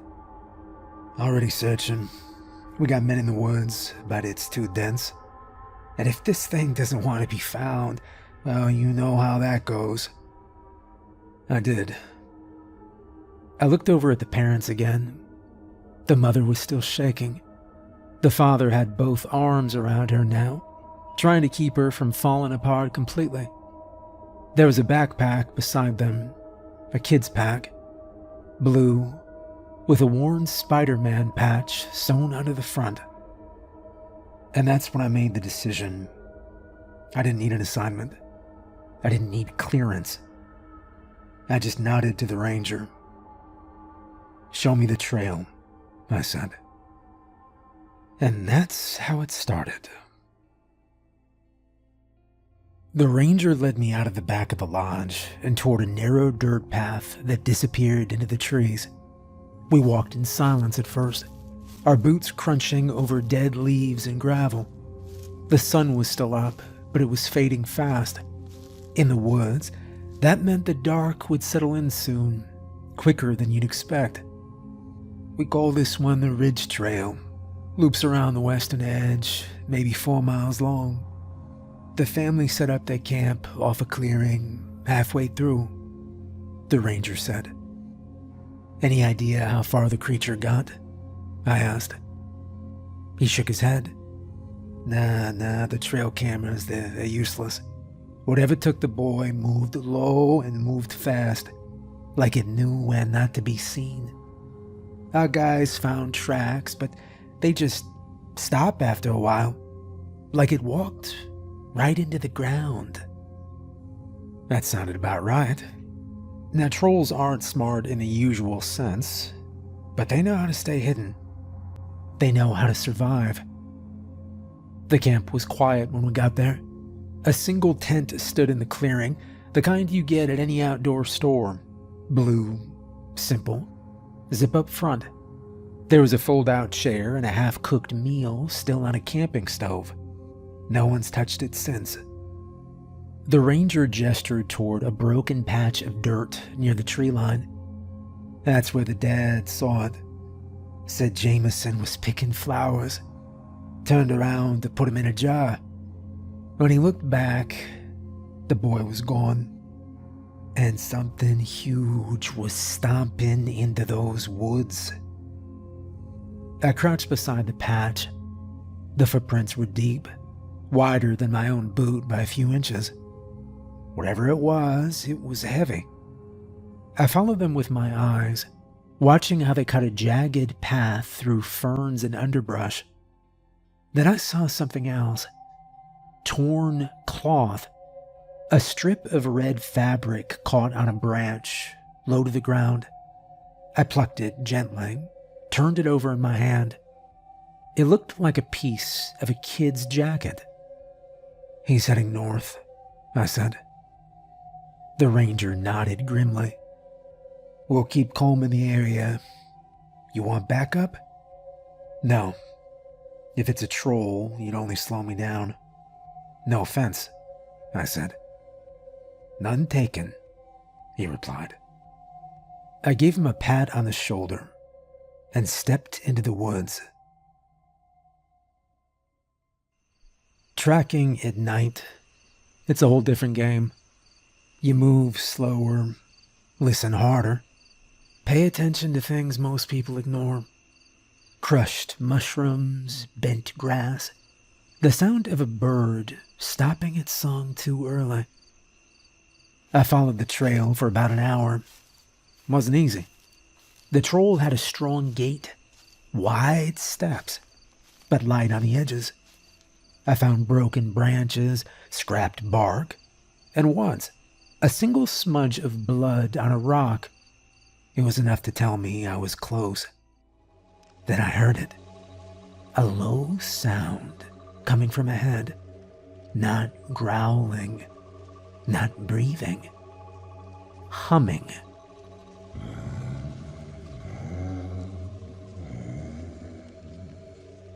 Trolls love to hum. It's not music, really.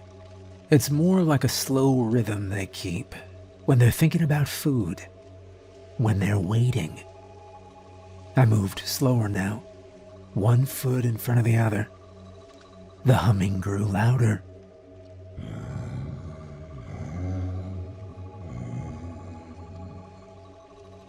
Then I saw the pit. It was tucked behind a tangle of roots and moss, about 10 feet wide and 6 feet deep, lined with stones and wet leaves. At the bottom, curled up against the mud, was a boy, Jameson. He looked terrified but alive. His hands were tied in front of him with some kind of fibrous vine, the kind that grows high in the trees and hangs like ropes. His face was streaked with dirt, and his eyes were red from crying. But he was breathing. About 10 feet away, the troll sat on a rock.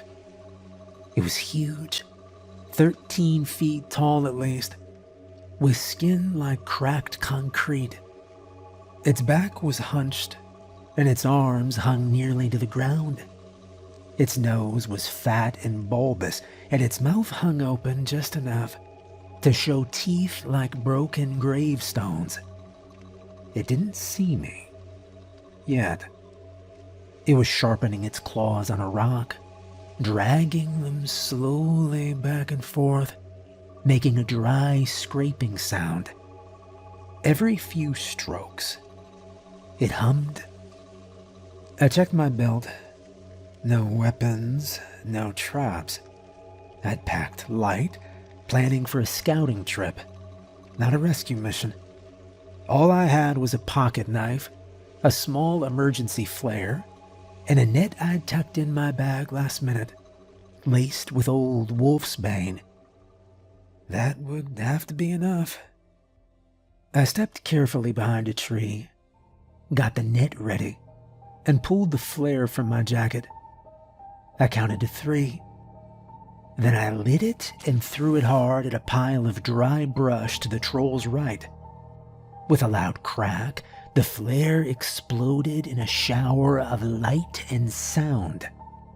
The troll roared, staggering to its feet, covering its ears. I ran. In 3 steps, I was at the edge of the pit. Jameson, look at me. He blinked up, dazed. I jumped down, cut the vines with my knife, hoisted him onto my shoulder, and climbed out. He held on tight. No words, just clinging, like he thought he might disappear again. The troll was still stumbling, growling, blinded. I threw the net. It hit its shoulders and clung like wet cloth. The wolfsbane worked fast, burned the skin, slowed its movements.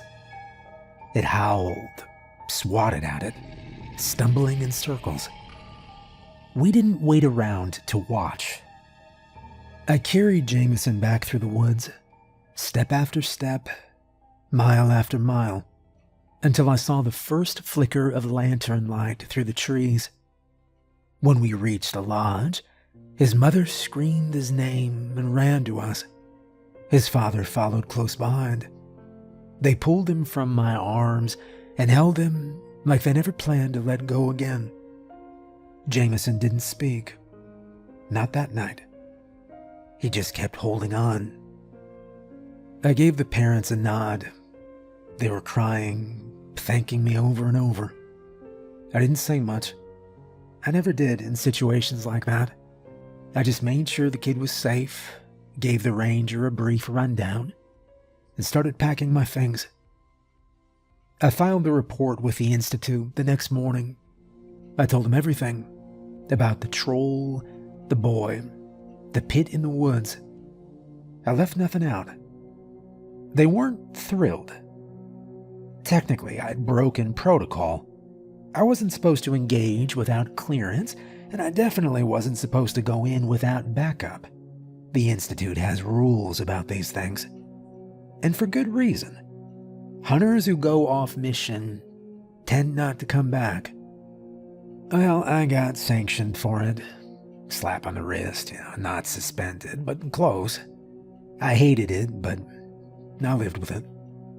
Because the important part wasn't what I did. It was what I found. Trolls don't belong in Appalachia. They just don't. That's not their range. If one showed up here, it meant something had gone wrong somewhere else. The Institute confirmed it a few weeks later. Monsters had been migrating. Not just trolls, other creatures too. Ones that hadn't been seen in decades, centuries, were turning up in places they shouldn't be. Some were crossing borders, others were crossing oceans. The reasons weren't clear. Some scientists blamed rising temperatures, lost habitats, disrupted hunting grounds. Others weren't so sure. They thought it might be something else, something older, something bigger. No one had answers yet, but everyone agreed on one thing. Whatever was happening, it was just the beginning. This next case was maybe 7 years after the troll in the woods. I was in Louisiana at the time, in town for a wedding, a civilian event, an old friend from college tying the knot. I wasn't there on business, not at first. I just wanted to eat good food, hear some live jazz, and have a drink that didn't taste like it came out of a bottle shaped like a novelty. You don't get many breaks in this line of work, and when one comes, you take it. Besides, I like New Orleans. Always have. It's a strange city, and I mean that in the best way. Music everywhere, people dancing in the street, lanterns swaying above narrow balconies. But underneath all that, just below the surface, there is something else. Magic lives there. Real magic. Not the card trick kind. The kind that lingers in alleyways, rides in on the fog, and listens when you speak its name. Voodoo's part of it, sure, but it goes deeper than that. Some places breathe the supernatural. New Orleans doesn't just breathe it, it sings it. I was only supposed to be in town for 4 days. 2 for the wedding, 1 for recovery, and 1 for good luck. But the association sent me a message on day 2. Local case. Urgent. Personal request. Now, I don't usually take jobs while I'm technically off the clock, but when someone requests you by name, you don't ignore it. The message was short. Just a name, a location, and 1 sentence. Kellyanne needs your help. Kellyanne? I'd heard of her. She was a jazz singer, the kind people went quiet for. She sang at the small club near the edge of the French Quarter. Old place, wooden stage, soft lighting, velvet curtains. I'd been there once or twice on past trips. Her voice had a way of stopping time. I showed up at the club after hours. The place was closed, lights dimmed. Someone let me in at the side door. Kellyanne was sitting at the bar, a glass of bourbon in her hand, and a scarf wrapped tight around her neck. She looked tired, not just physically, tired in her bones, like something had been pulled out of her, and she wasn't sure if it was ever coming back. "You're Carver?" she asked, voice thin. I nodded and took the stool beside her. "Yeah, that's right. You asked for me." She gave a weak smile. "They said you handle unusual problems." "That's putting it mildly," I answered. She didn't laugh, just sipped her drink, then pulled the scarf away. Her throat looked fine, but when she spoke again, it was barely audible. "I'm losing my voice, and I don't mean sick. I mean something's taking it." I leaned in a little. "Start at the beginning." She told me everything. It had started 2 weeks earlier.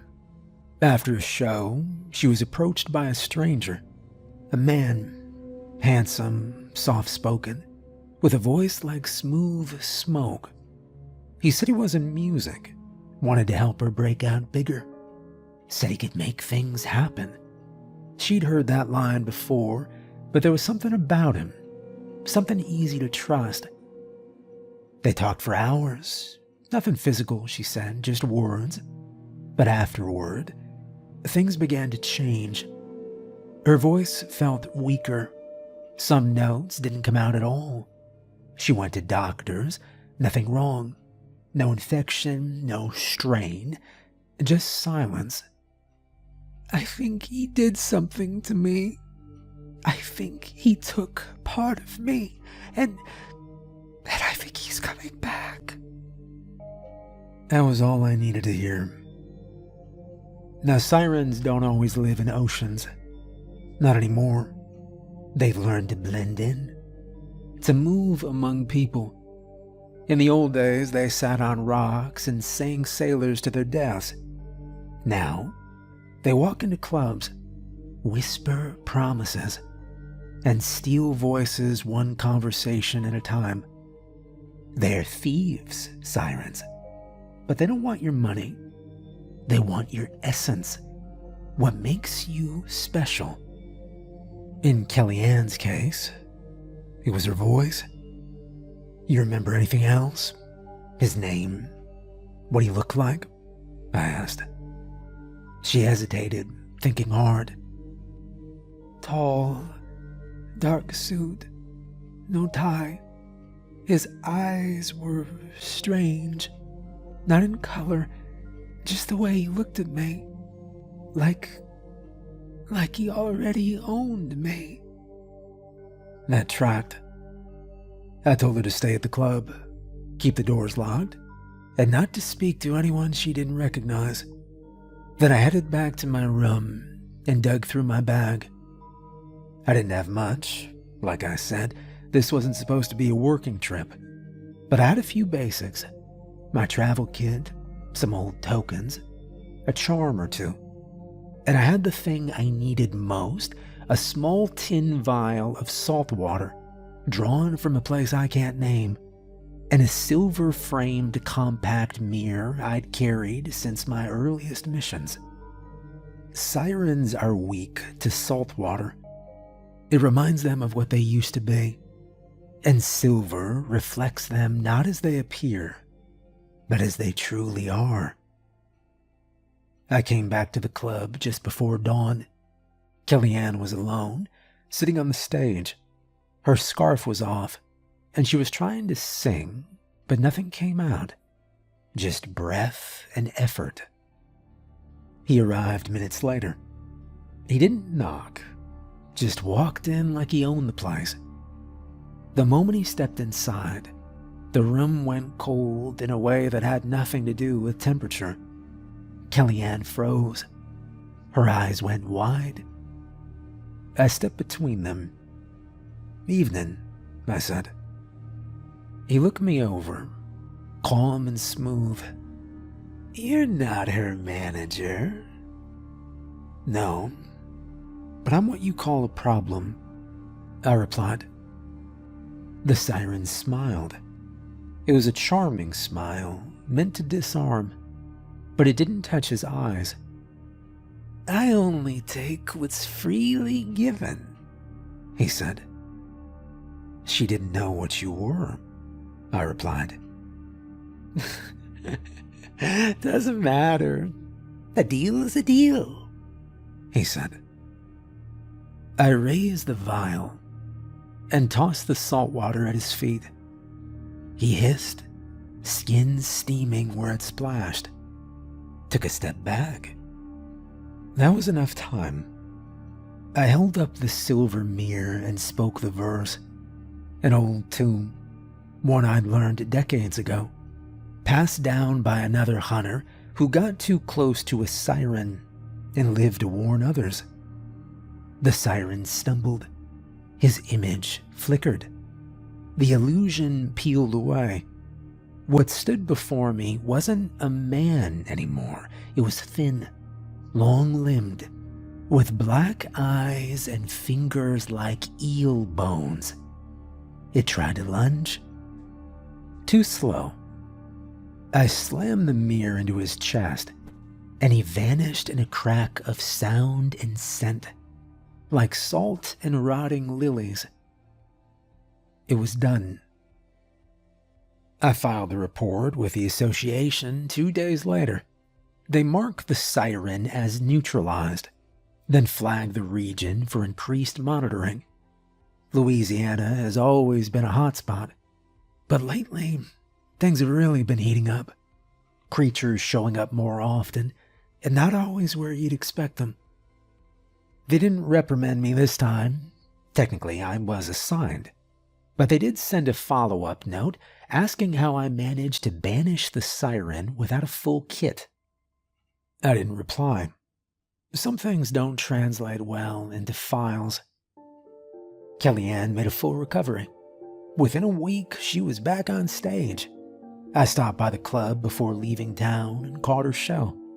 Her voice was clear again, strong, smooth, effortless. The kind of voice that made the whole room quiet down just to hear it float.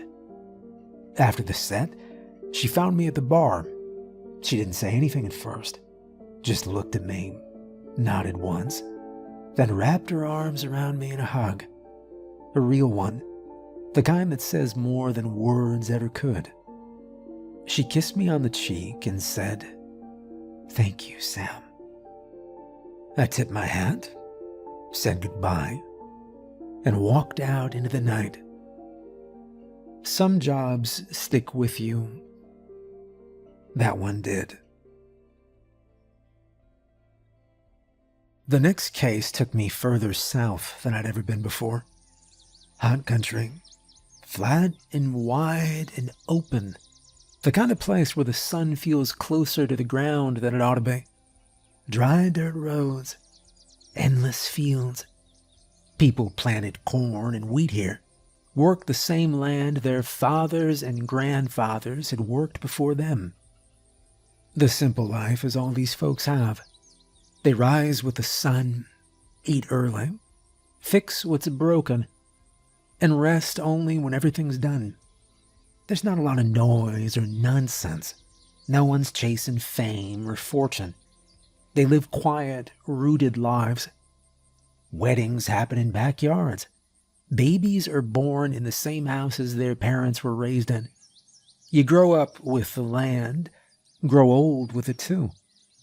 These people don't trust easily, and they don't complain. But when something threatens the land, when the soil they depend on turns strange, or starts to take instead of give, that's when even the toughest old farmer might come looking for help. Not from doctors, not from sheriffs, from us. One such man was Darwin. He was older, 50s or 60s maybe.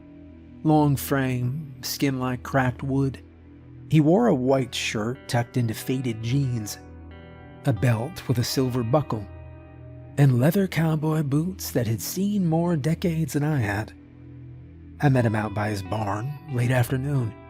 He was leaning on the fence, chewing on a toothpick, and watching the horizon like something might crawl out of it if he blinked. You Carver? He asked. That's me, I said. He nodded, like that confirmed something he'd been hoping wasn't true. I appreciate you coming, he said. I stepped out of the truck and shut the door. You called the association? He didn't answer right away, just stared down the field for a long moment. The wind barely moved the tall grass.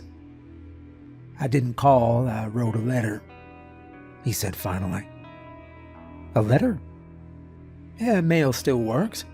Figured if what I heard was true, they'd send someone. And what exactly did you hear? I asked. Darwin didn't look at me. He just kept watching the horizon. My granddad told me once, back when I was a boy, that there were people out there who handle things regular folk can't. Said they kept quiet, traveled light, and showed up when the world turned sideways. I remembered that. And you think your world's turning sideways? I asked. He nodded once. Something ain't right with this land. I waited, but he didn't say more. You want to tell me what kind of not right? I asked. He looked at me then. Really looked. Eyes like dark glass. Not scared, not even nervous. Just tired. You'll see, he said. He turned and started walking toward the fields. I followed. As we walked, I noticed little things. Rows that should have been straight, but weren't. Patches of ground that looked burned, not black, but pale. Like the life had been drawn out of them. Corn stalks that twisted in ways they shouldn't. You don't use chemicals out here? I asked. Nope, just sun, water, and time, he replied. And these marks? I asked. They ain't from me, he answered. We reached the edge of the main field, and Darwin stopped. There was a spot dead center, where nothing grew. Perfect circle, maybe 20 feet across. The dirt inside it was cracked, dry, and gray. Showed up last week. Wasn't there before. Now it won't go away. Nothing grows in it. Ground's all wrong, he said. You tried digging? Shovel snapped clean in two, he said. That got my attention. You think it's natural? Darwin gave me a flat look. Son, if I thought it was natural, I'd be drinking a beer on my porch, not talking to a man who looks like he lives out of his truck. Fair point. How long's it been like this? Well, 8 days. Started with the dirt going pale. Then the livestock got jumpy. Couple of them ran off. Dog won't go near it. I crouched by the edge of the circle, ran my fingers lightly over the soil. It felt dry, too dry, like it hadn't seen moisture in years, not just a week. Has anything come out of it? No, not yet. That last part wasn't comforting. All right, I'll take a closer look, I said, standing up. Darwin didn't thank me, just nodded once again. That was his way. How he knew about us, I don't know, but I found that the older someone is, the more secrets they've dug up about this world. Some from books, some from whispers, and some just from paying attention. Darwin had seen something once, or someone had told him something, and he'd filed it away like a tool in a box, saving it for the day he might need it. That day had come, and now I was here. Darwin didn't like the word haunted. He called it plagued, said the land was sick, said it felt watched. I'd heard that before, plenty of times. Most people dance around the word ghost until they've got no other choice. That night, I stayed on the farm. Darwin offered me the spare bedroom, but I sat up on the porch instead. I wanted to hear the land, listen to the way the night moved around it. And it didn't take long. Just after midnight, the crows came. Not regular crows. Not the ones that show up after storms looking for worms. These were something else. They didn't land. They just circled the edges of the field, screaming. Loud, sharp cries that made the wood and the railing tremble. I counted at least 30 of them. Maybe more. All circling the dead patch, watching and waiting. Crow demons. They're not demons in the Bible sense. You won't find them in any scripture. These things are more like spirits, twisted ones, born of pain, murder, or betrayal. They roost in trees, claw at buildings, and feed on suffering like it's supper. You don't get them unless something terrible happened on the land. Something that never got fixed. Never got forgiven. By morning, the crows were gone, but their damage was clear. The barn roof was torn in places. Crop rows were shredded. A metal tool had been bent in half and left sticking out of the ground like a warning.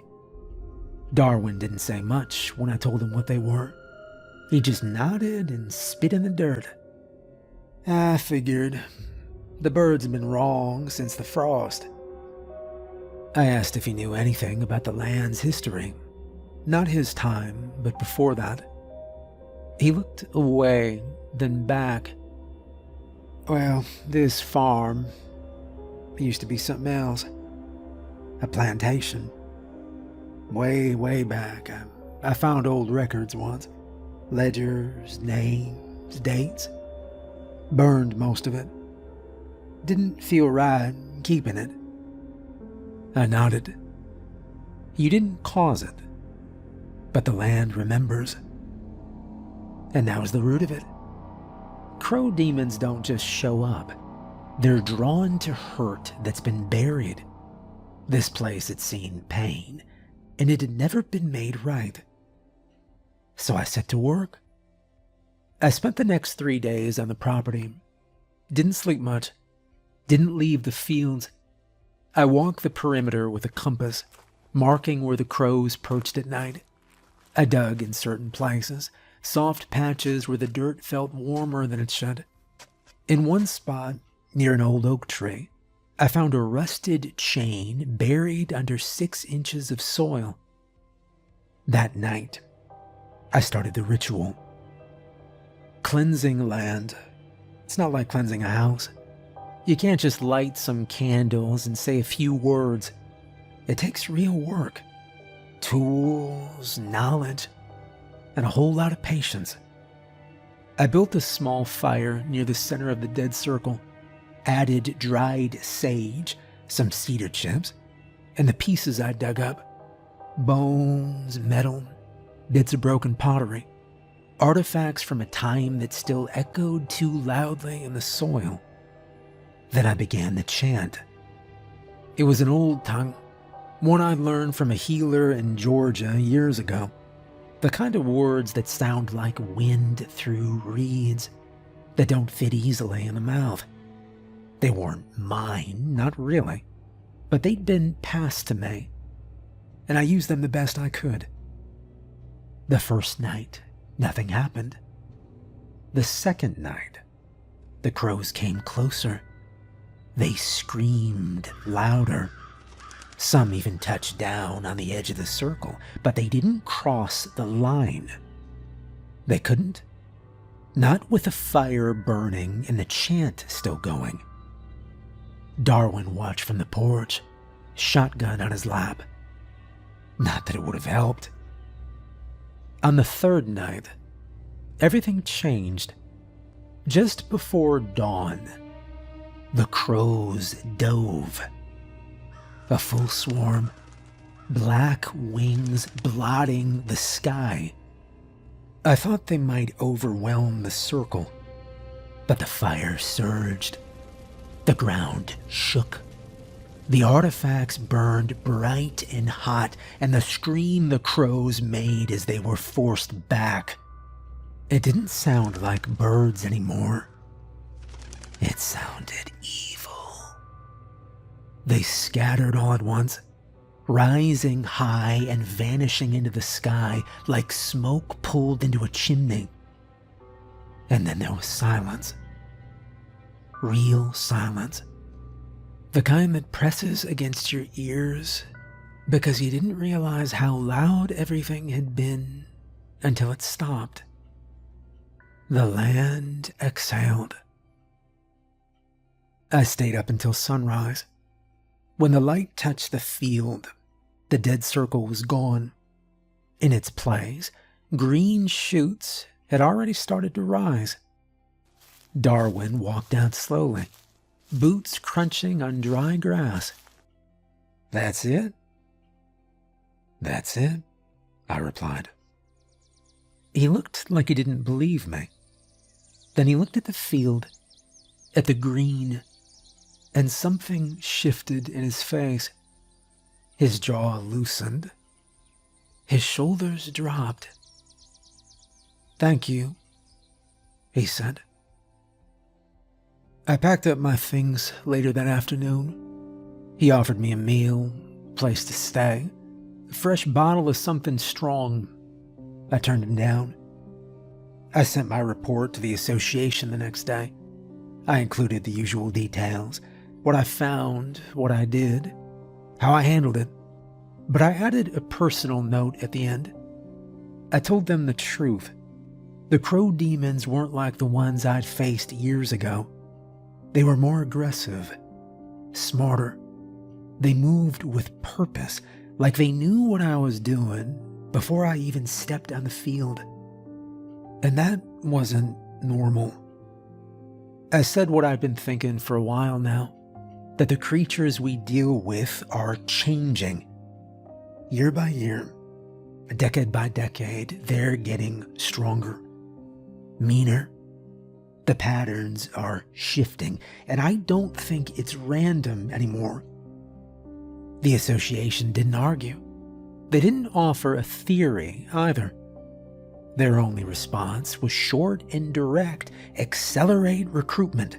Start training younger hunters now. Prepare for a larger field presence in the next 10 years. Whether that move will be enough, or even the right one, only time will tell. I'll keep writing in this journal, as long as I've got ink and time and hands that can still hold a pen. I'll keep adding stories to these pages. God knows I've got a few more in me. Maybe even another decade if I'm lucky. The world hasn't stopped spinning, and the things in the dark haven't stopped moving. So I won't either. Not yet. But I'm not blind to the truth. I know I'm getting older. The sideburns have gone gray. The knees creak when the weather shifts. After a long run, it takes me a full day to feel right again. That was not the case 20 years ago. I used to bounce back way faster. Now I need ibuprofen and a nap. And yeah, one day retirement's on my mind. I think about it sometimes, late at night when the work is quiet and my gear's been put away. I imagine someplace peaceful, not too far from town. A small building with a front window, maybe a bell that rings when someone opens the door. I've always liked pizza. Back in college, there was this little joint right off campus. Greasy slices, cheap beer, sticky booths. We spent hours there, talking about classes, life, and things we thought we understood. I think I'd like to open a place like that. Simple, warm, something steady. Maybe I'll call it carvers. Maybe not, it doesn't really matter. What matters is I'm not done yet. There's still work to be done. Still things out there that need dealing with. And as long as I can do it, I will. I owe that much to the people I've helped. And the ones I couldn't. And you, whoever you are, reading this journal now, remember something important. There's always going to be something in the dark. Always has been. But there's always something standing in its way, too. Maybe it's me. Maybe it'll be you. The point is, someone always picks up the torch. That's the way the world works. You fight until you can't. And then the next one steps up. That's the deal. Evil doesn't sleep. But neither do we.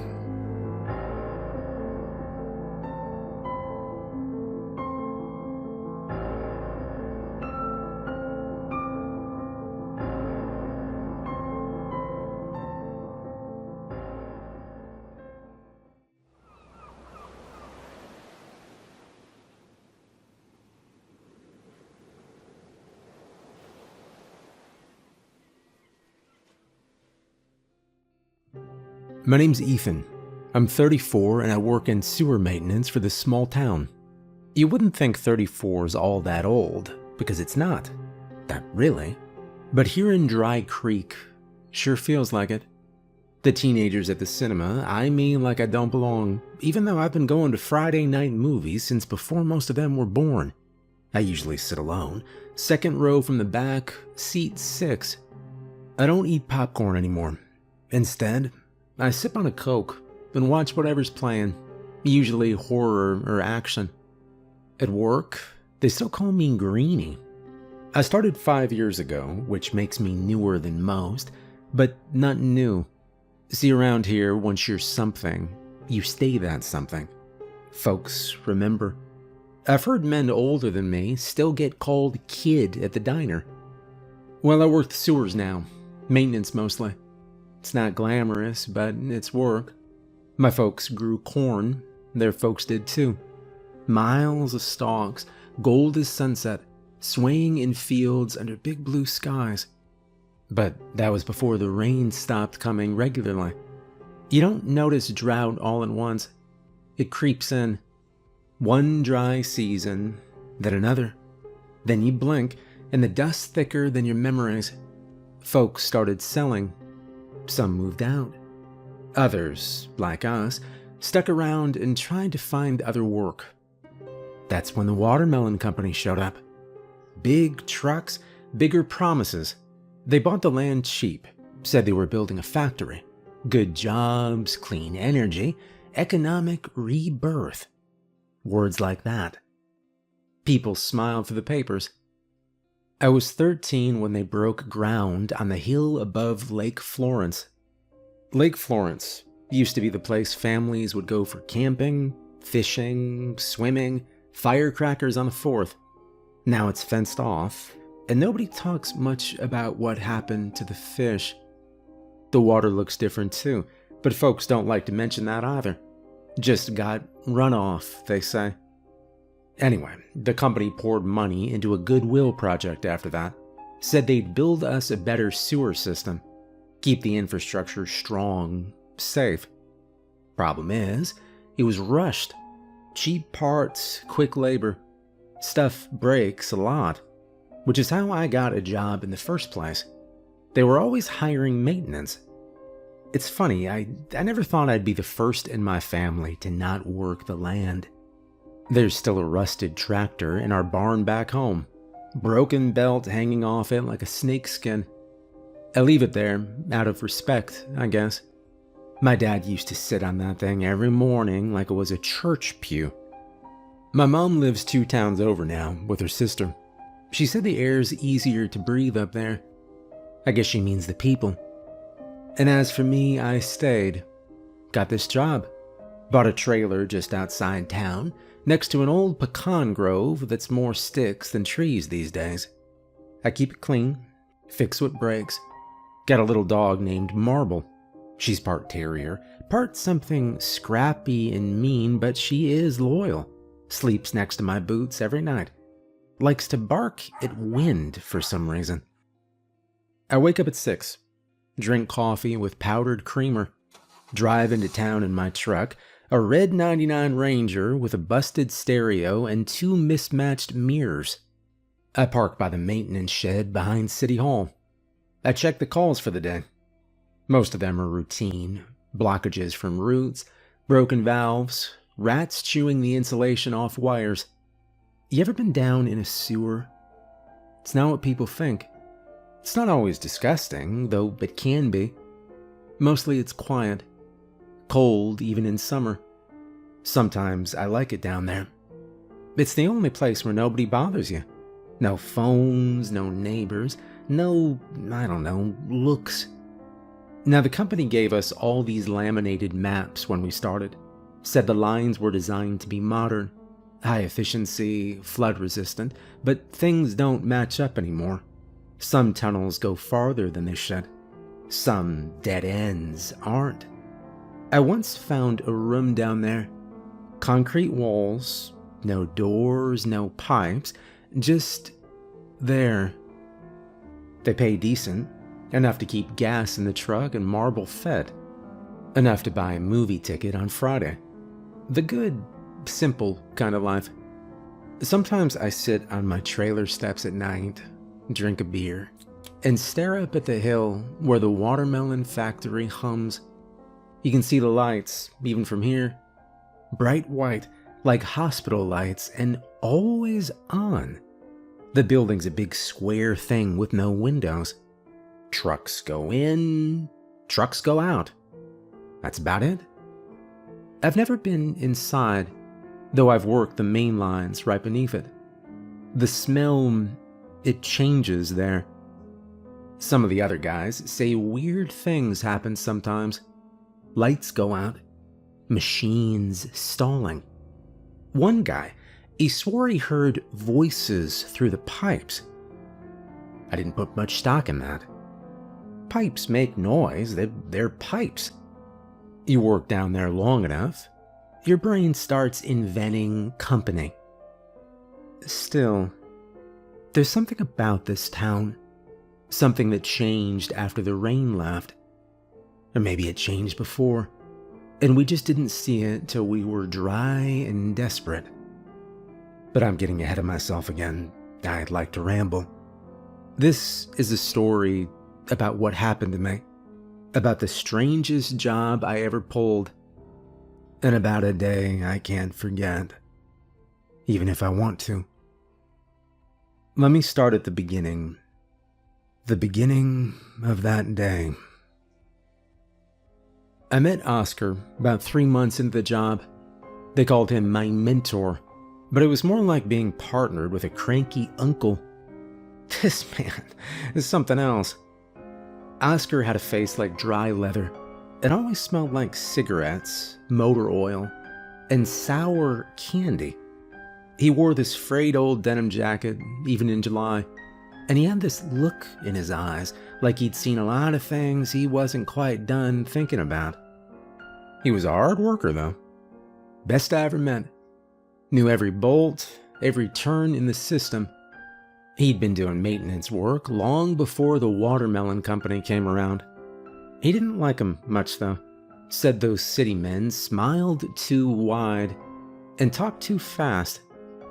Some days, Oscar would ramble on about nonsense, like how raccoons were government spies, or how if you ate too many carrots, your fingernails turned see-through. But then he'd suddenly turn serious and give you advice that stuck with you forever. Like how the soft parts of the sewer near the eastern edge weren't stable. Or how always bringing a honey bun in your lunch kept your blood sugar from crashing during long shifts. Yeah, you eat sugar when you're deep in. Your brain will thank you. Sewers drain more than water, you know, he'd say. I nodded the first time he said that. Not sure what the hell he was talking about, but I did pack a honey bun after that. Oscar showed me how to do the morning safety checks. He taught me how to listen for strain in a pipe before it burst, how to measure heat against the wall to check for leaks behind it, and which boots didn't soak through after 5 hours in standing water. He wasn't the easiest man to like, but once you did, it stuck. He had a way of talking that swung like a rusty gate between hard truth and complete nonsense. But once you were around him long enough, you started to pick out the rhythm of it. There was a wisdom buried in the madness, and patience under all that scowl. We'd spend hours walking through tunnels, mapping routes and clearing clogs, barely saying a word. Then out of nowhere, he'd hit me with something like, "You ever notice how the rats down here, they act like they own the damn place?" And I would damn near choke, laughing. That's just how it was with Oscar. We worked together long enough that the silence became comfortable. Our Thursdays became tradition. Sitting behind the maintenance shed on old buckets, nursing cheap beer and playing rummy. I never beat him fair. He always had a trick up his sleeve. He wore this scratched up G-Shock on his wrist, one of those thick rubbery ones built to survive a war. I asked him about it once. "Nice watch," I said, flicking a card down. Oscar glanced at it like he'd forgotten he still had it on. "Oh, yeah, gift from my boy. Lives up in Atlanta now." "You gonna put it up for a gamble?" I asked. "What? No, would never part with it. Not unless it got pried off my bones," he answered. I knew he meant it, but I still smiled and asked, "You get that sentimental about everything?" He chuckled. "Maybe, you wait, having kids, it makes you soft." There was a pause after that. Just the sounds of cards shuffling and marble barking at the wind. Then out of nowhere, I said, "Hey, you ever think it's weird the watermelon company, doesn't sell watermelons? Not even a sticker." Oscar didn't even look up. "Hell, I probably never even seen a watermelon. They probably think it's a flavor of gum." "What do you think they do in that place?" I asked. "Oh, I don't know, something secret. Something quiet. That's when the raccoons show up." "The raccoons?" I asked. He nodded, dead serious. "Government spies. I've said it before. You think they're digging through trash for scraps? They're not. They're downloading data through their whiskers." I just stared at him. "Right, yeah, of course, and pigeons or drones, huh?" Oscar frowned. That's ridiculous." Oscar felt like family. Not the kind you see on holidays. More like the kind you find in the dirt. The kind that shows up when your boots are full of sewer water and the world's gone quiet. He was like a cranky uncle you never knew you needed. Someone who wouldn't let you fall, but sure as hell wouldn't coddle you either. Small towns are like that. We don't use big words for how we feel, but we build things in the space between silence and work. In time, Oscar started reminding me of my dad. Not because they looked alike, but because they both carried that same kind of quiet weight. That no-nonsense, get-it-done kind of attitude. And just like my dad, Oscar would get all bashful anytime someone said something kind about him. Shrug it off. Grumble. Change the subject. Then came the job. They told us during the morning meeting there'd been a collapse somewhere deep in the interior system. One of the older tunnels, unused, sealed off for years. The watermelon company sent word that the collapse had opened up something new, some chamber or corridor further down. They didn't give details. just said they wanted it scouted, probably to use for storage, or maybe they wanted to dig. This town had gold rush history back in the 1800s. Folks found flakes in the hills, and the whole county went mad with shovels and dynamite.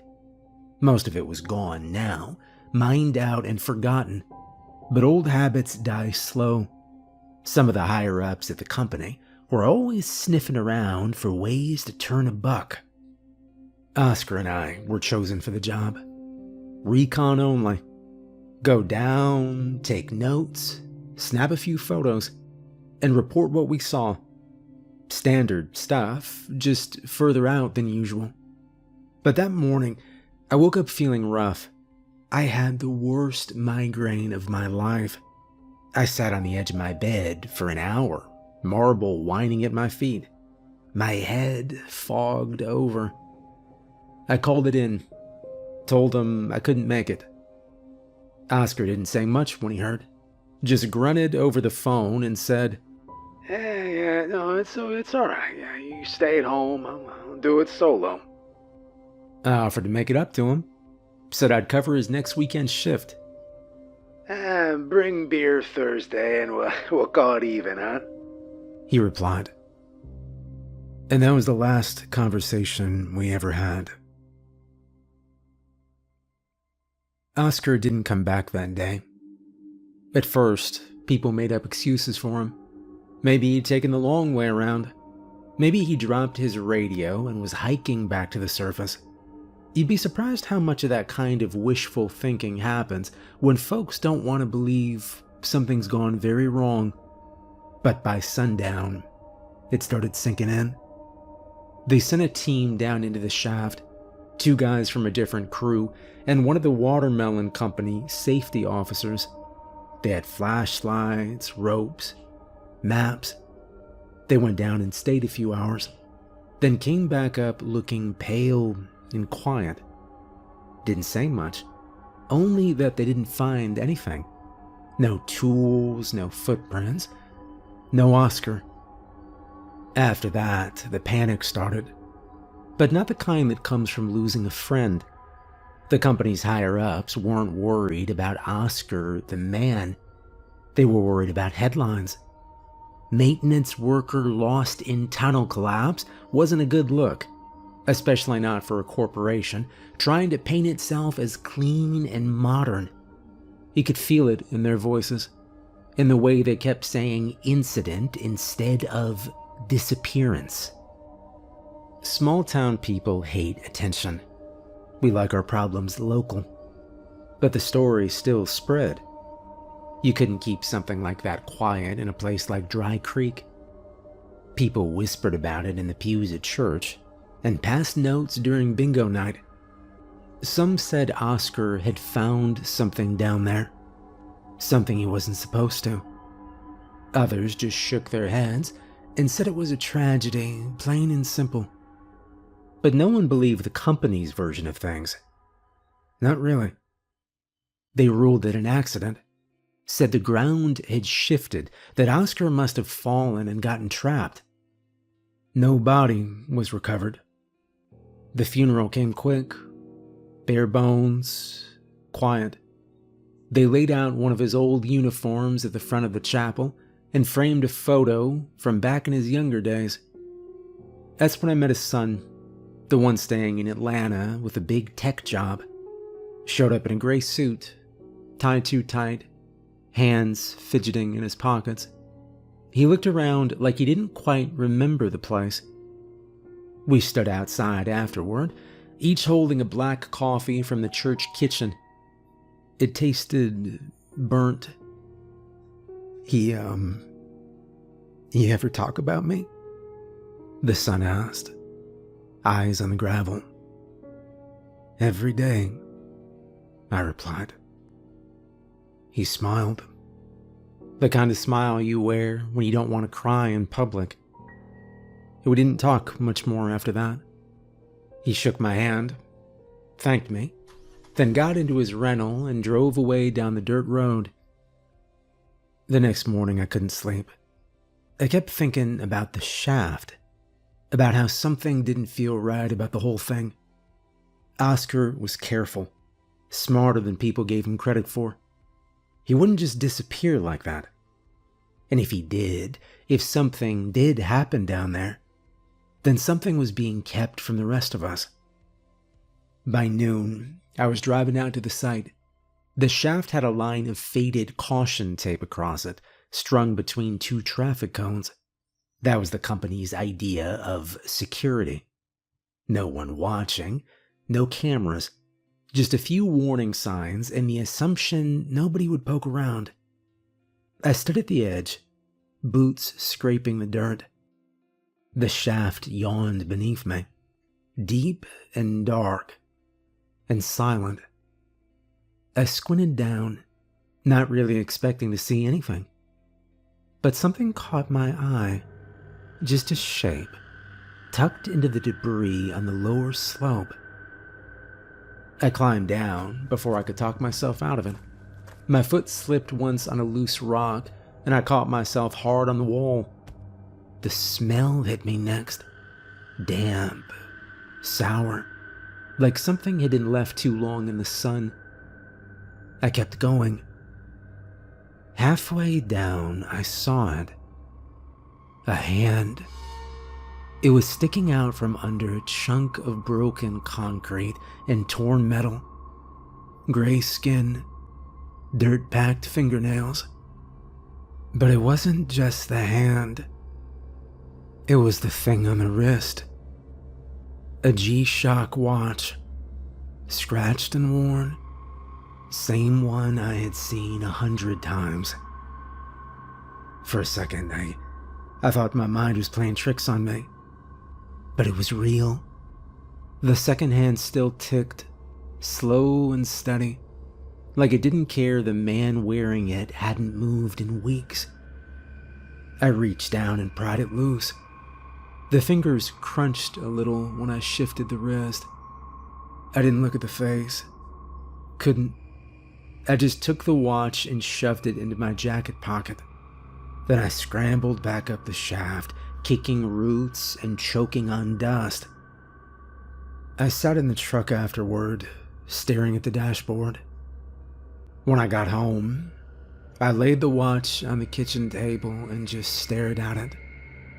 The numbers glowed in the dark. I reported what I found, sent an email to the site supervisor, called the main office, left voicemails, gave coordinates. No one called back. Not a single word. I waited, and nothing.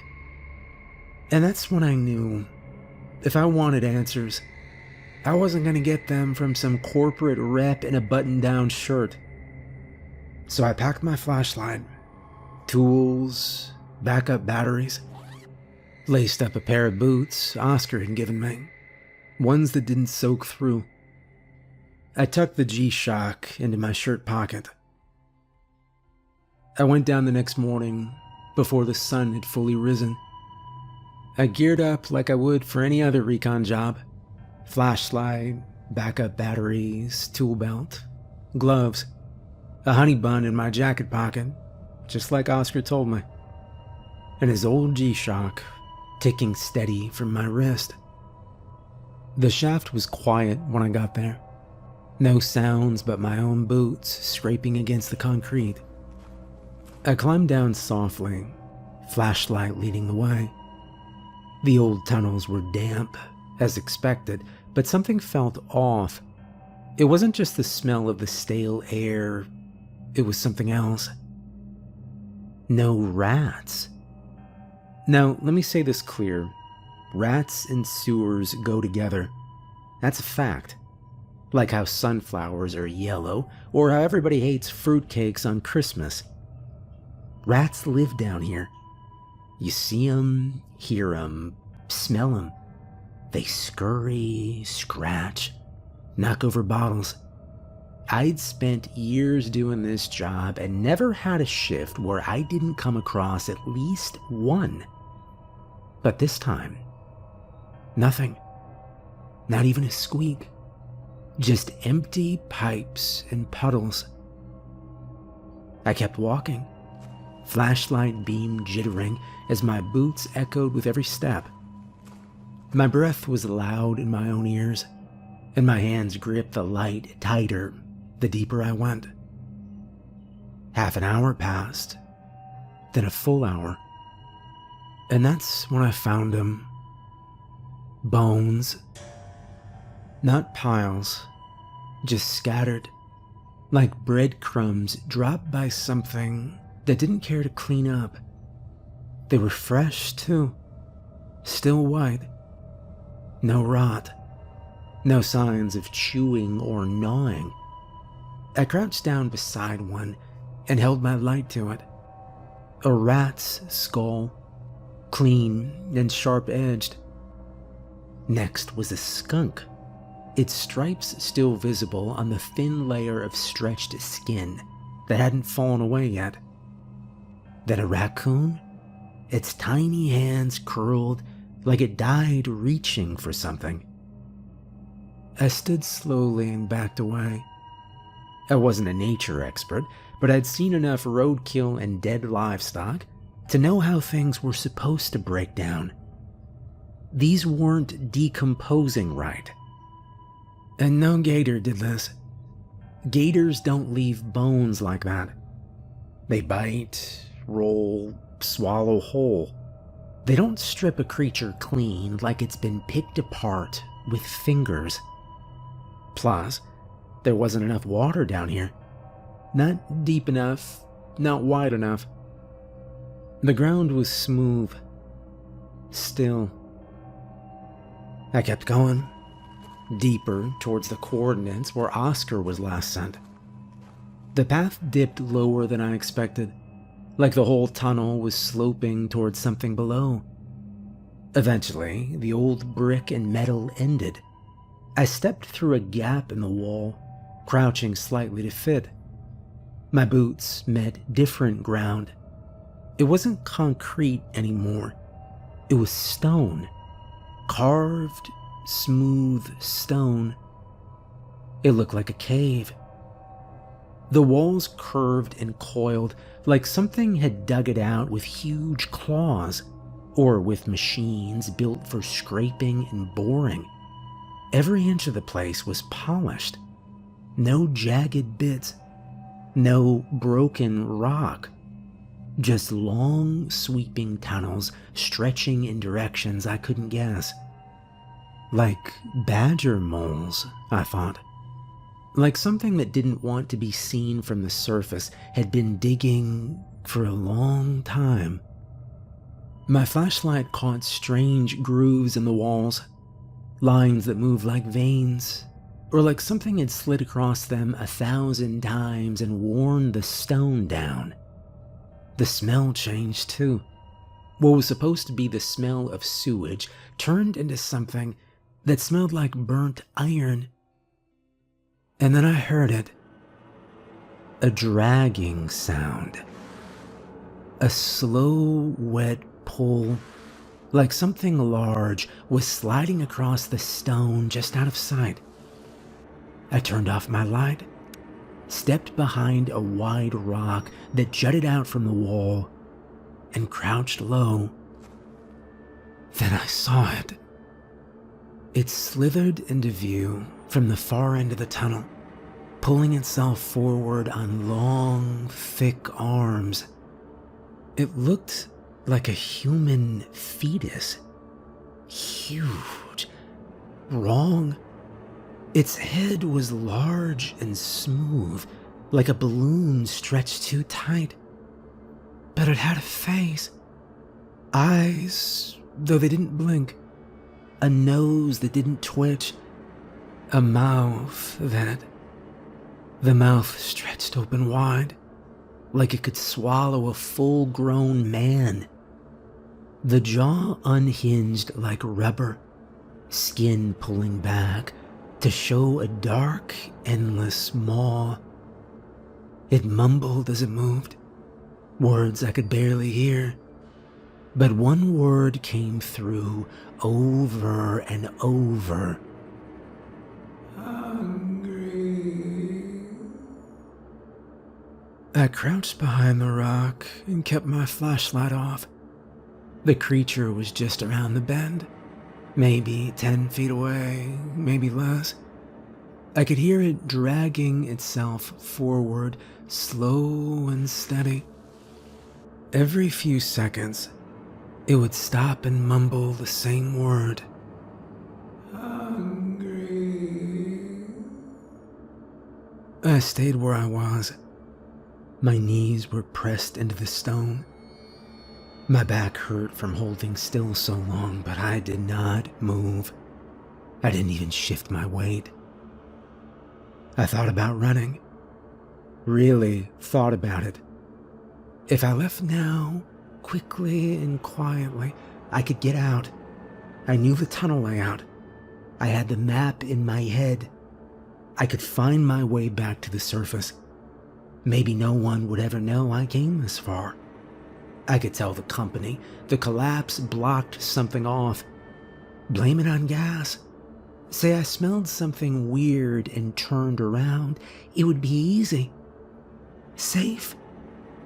But the idea didn't sit right. I tried to picture myself in my trailer that night, feeding marble, sitting on the steps, drinking a beer, watching the hill where the factory lights stay on all night, pretending nothing had happened, pretending Oscar hadn't gone down here because I called out sick. No matter how I looked at it, I knew I wouldn't sleep. This town had never asked much of me. It let me stay when I had nowhere to go. It let me work, gave me space. But it had rules. Old ones. Quiet ones. If you see something broken, you fix it. You help your neighbors, even if sometimes you really don't like them. You give to charity, even if it's just a nickel and some black coffee. Most of all, you never turn your back when you see something wrong. Oscar sure wouldn't have. He taught me how to listen for pipe strain, how to measure tunnel depth by echo, how to pick boots that wouldn't soak through. He'd shown me the slow, careful way to move through these sewers. He didn't deserve to end up as a hand with a watch poking out of a pile of rocks. I reached into my jacket. My fingers touched cold metal. The emergency flare, still sealed. I slid it into my palm and gripped it tight. I remembered something else he said, maybe a year into the job. We were sitting behind the maintenance shed drinking warm beer.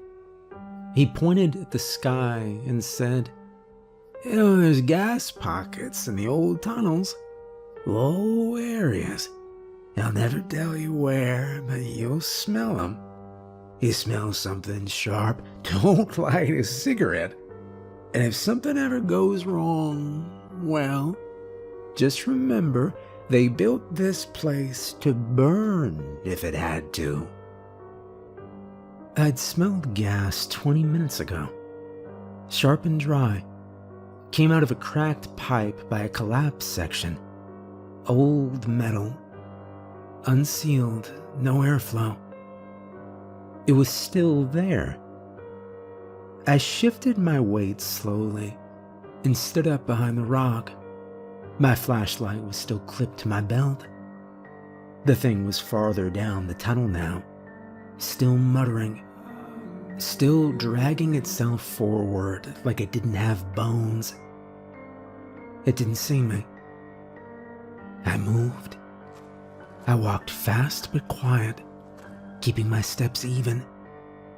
I didn't turn around. The cracked pipe was still leaking. The smell was stronger now. The air felt wrong. I crouched beside it and twisted the valve once more. A loud hiss filled the tunnel. The last thing I remember was stepping back, pulling the cap off the flare as the creature shuffled towards me.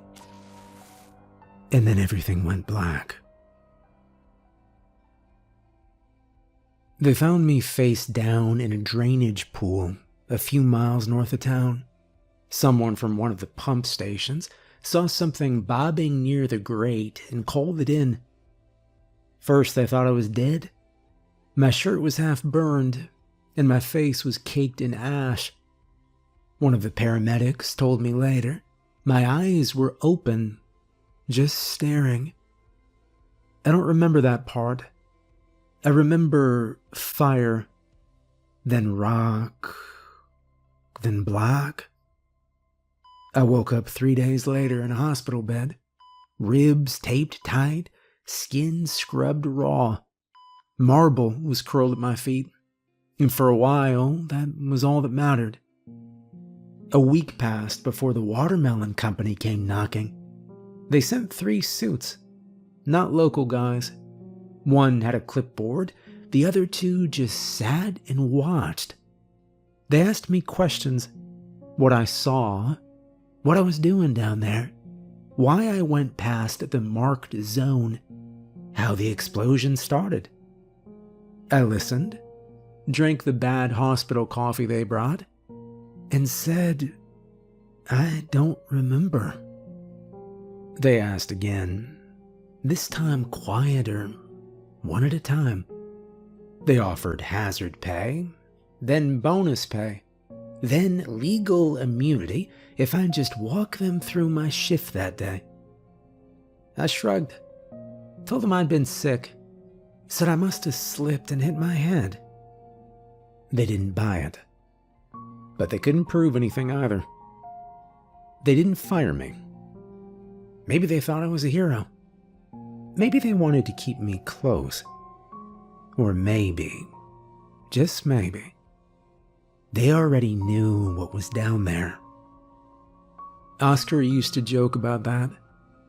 He told me they've got secrets in those tunnels, that some things are buried for a reason. I used to roll my eyes. Now I think he was right. The company sealed off the collapse section, said it was unstable, danger to workers, internal memo only. Town never heard a word about it.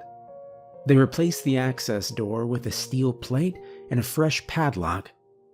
But I don't think that's what kept them up at night. I think they were scared of what almost got out. They wired me a hazard bonus 3 times bigger than my annual salary. I spent exactly $32 of it. Bought marble, the good kibble, the kind that comes in shiny bags with too many vowels in the name. She licked the bowl clean and wagged her tail so hard she knocked it over afterward. I didn't spend a dime on anything else. Just kept the money sitting in the bank untouched. People in town started whispering, of course. Said I must have seen something. That I came back different. Someone at the diner asked if I found gold down there. I told them the truth. Nope, no gold. Nothing worth finding. But I still have Oscar's watch. I wear it on my off days now, when I walk marble around the grove and the air gets real still. I check the time even when I don't need to. Still works fine. Still ticking like it always did. I still work the sewers. They offered me a desk job upstate. I said no. Told them I like it down there. That part was true. The tunnels are quiet, familiar. I know them better than I know most people. They don't lie to you. Not really. If a pipe burst, it burst. If something's leaking, you hear it. And if you pay attention, they don't surprise you much. But I keep a few new rules now. I never go deeper than I have to. I always bring a second flare just in case. And I listen for the rats to know they're there. Simple as that. This is the first time I've talked about what I saw. And if you've made it this far, and you're one of those people who's curious about things, about dark places, forgotten paths, mysteries people don't talk about, then maybe this story's for you.